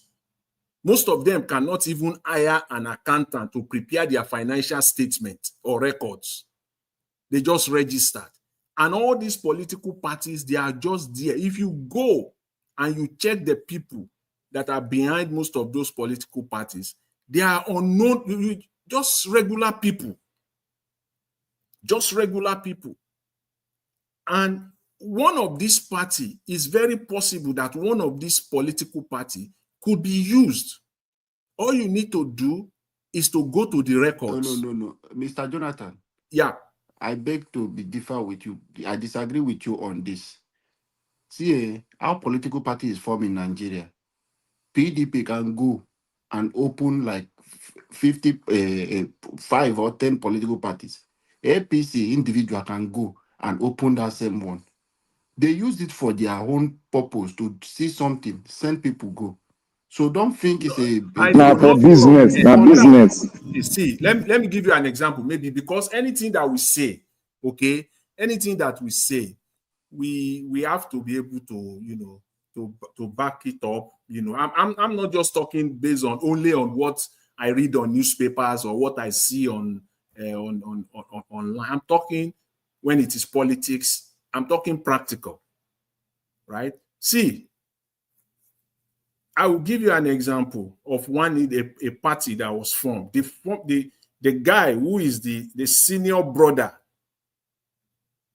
to, anyway, let's leave personal issues. Don't let me in the process of trying to make a point and then go to where I do not need to go into.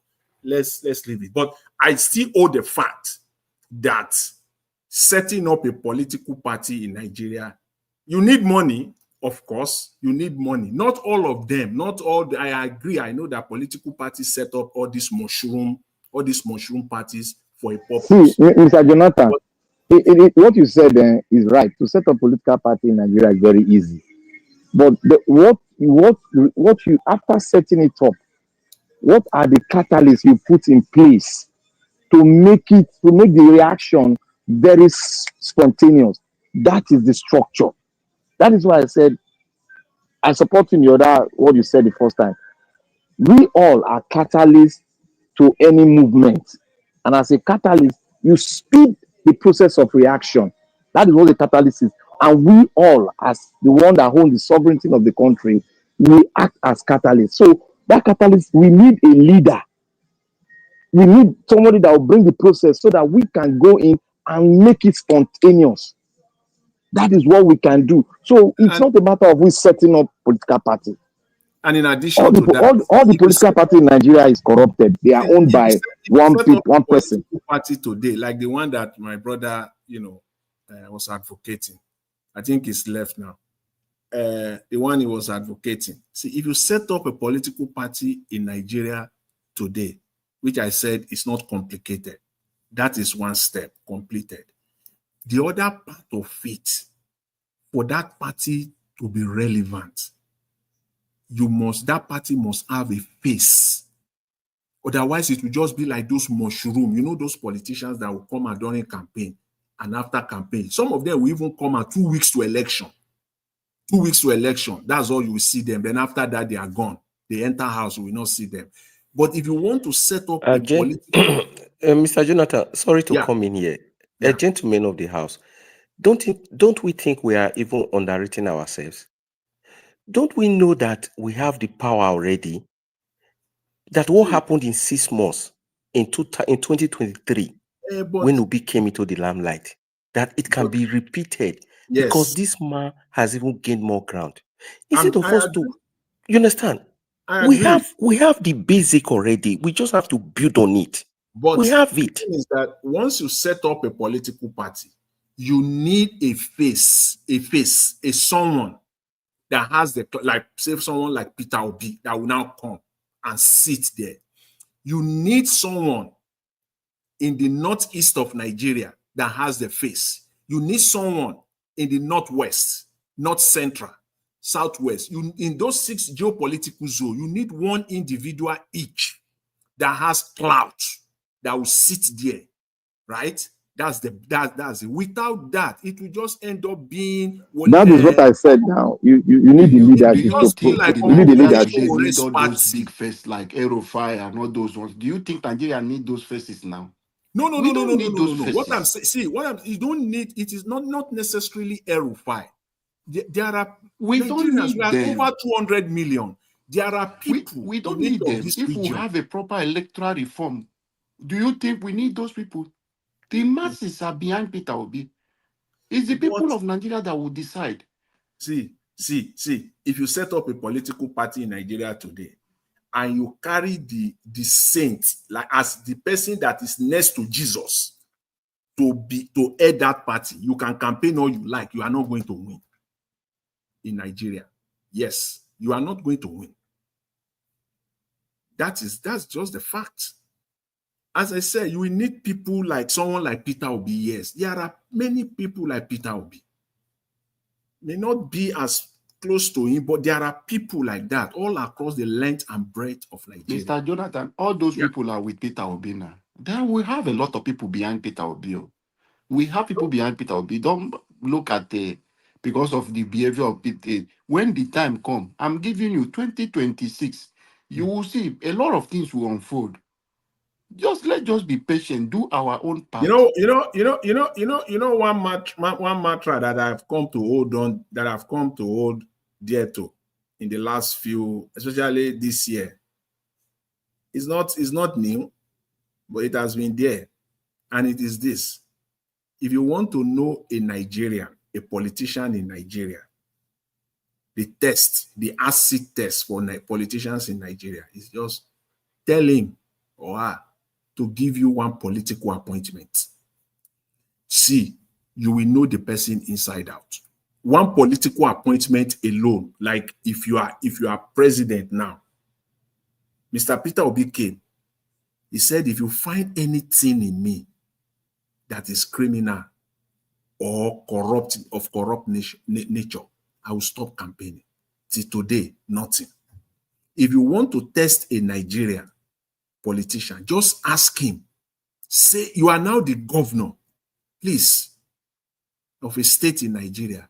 Give us one political appointment that will be devoid of religion, ethnicity, religion, that will only be centered on capacity, competence, and professionalism. If you can go through that and come up with an individual, a candidate, that it will be like Mr. Peter, go and check this person inside out. You will not find anything. Then you will know that candidate, that is the acid test for political parties in Nigeria. That is it. And if you say, okay, go and find, this is the person. I'm the governor of this state, and this is my attorney general, or this is my finance commissioner.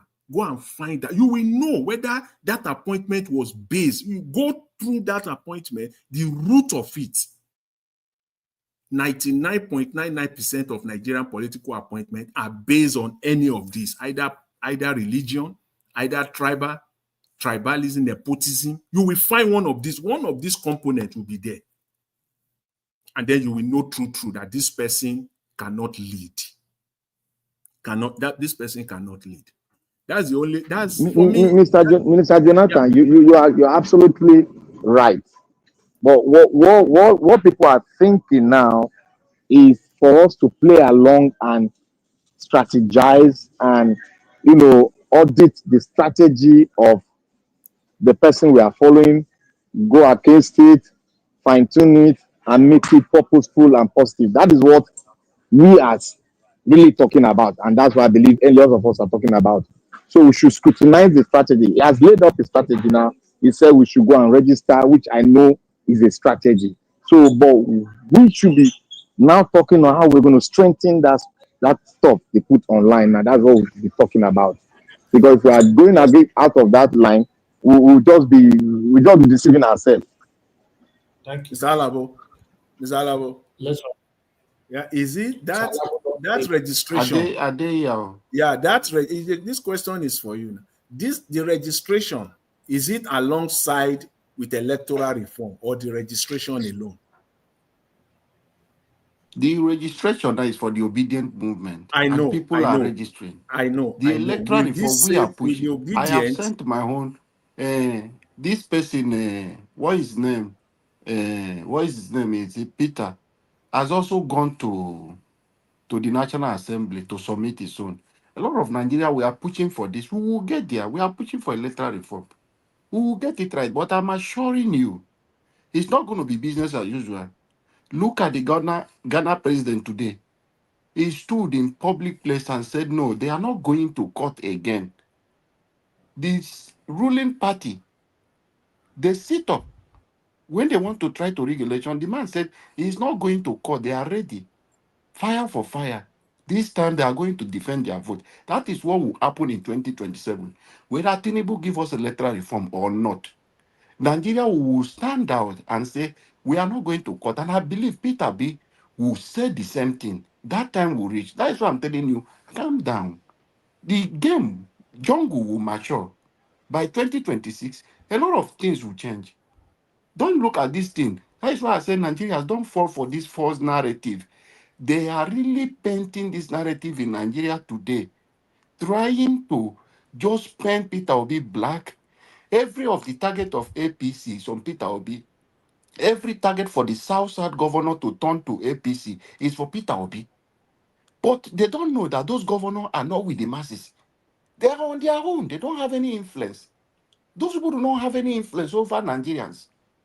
Is it the Nigeria who is suffering on the street who will come to tell them at the tell end? every one of us to manage our expectations.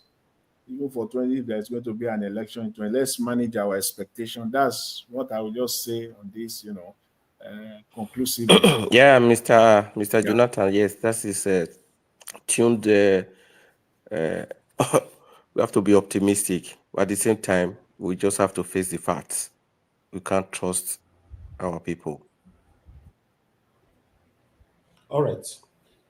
Thank you, my people. I appreciate you all. But by next Mr. Najawat, by next month, we all need to finish our registration so that we must have gone through it and be confident and start telling other people. That is it. That is what I want. Right. So that we go through that thing, we'll study it, then we'll not give them the defects and what we include in it. Okay. Thank you, Najawash, for giving us this time. God bless you. Long life and prosperity. Amen. You too, sir. Thank you very much. I appreciate you all. It's been a long day. We've come to the end of this broadcast. I want to appreciate every one of you that came in today, Mr. Alabo, Mr. Jonathan, Mr. Rita, Mr. Dua, Abdul Malik, Mr. Alex Adobukin. Thank you very much. I appreciate you all. And our brother was here earlier on, left us already. Thank you. God bless you all. Thank you, every one of you that called into the show today, Mrs. Sigini, Mother Deborah, Mother Annie, and many others. Thank you for your calls. And thank you, also the government there for the super chat earlier on. I'm very, very grateful. I appreciate you all. Mother of all Mommy Diaspora, thank you very much, Mommy. I appreciate you always for all that you do. Abu Azi, thank you very much. I appreciate you. Thank you for all that you do. Madam Peggy Modi, I can see right there. Thank you very much, Love Maduka. God bless you all. Thank you so much, Uyi Desmond. Thank you. Femi Bash, Desmart. God bless you all. Thank you, Samudi Amelkos. Thank you very much. God bless every one of you. Eva Line, thank you. Pasho Okbara, thank you very much. And many others.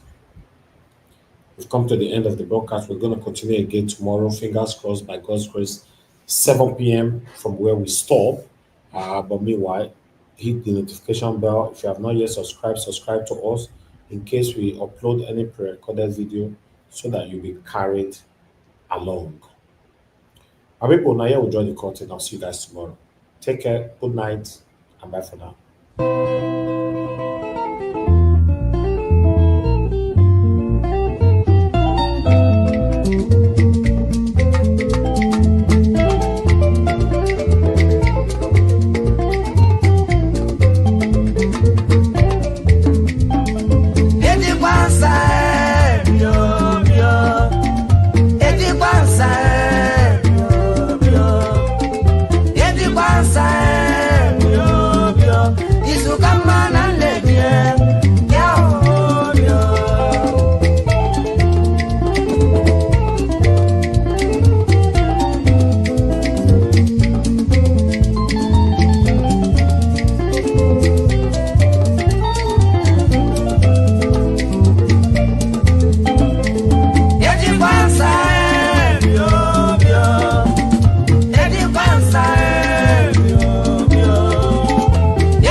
Any contractor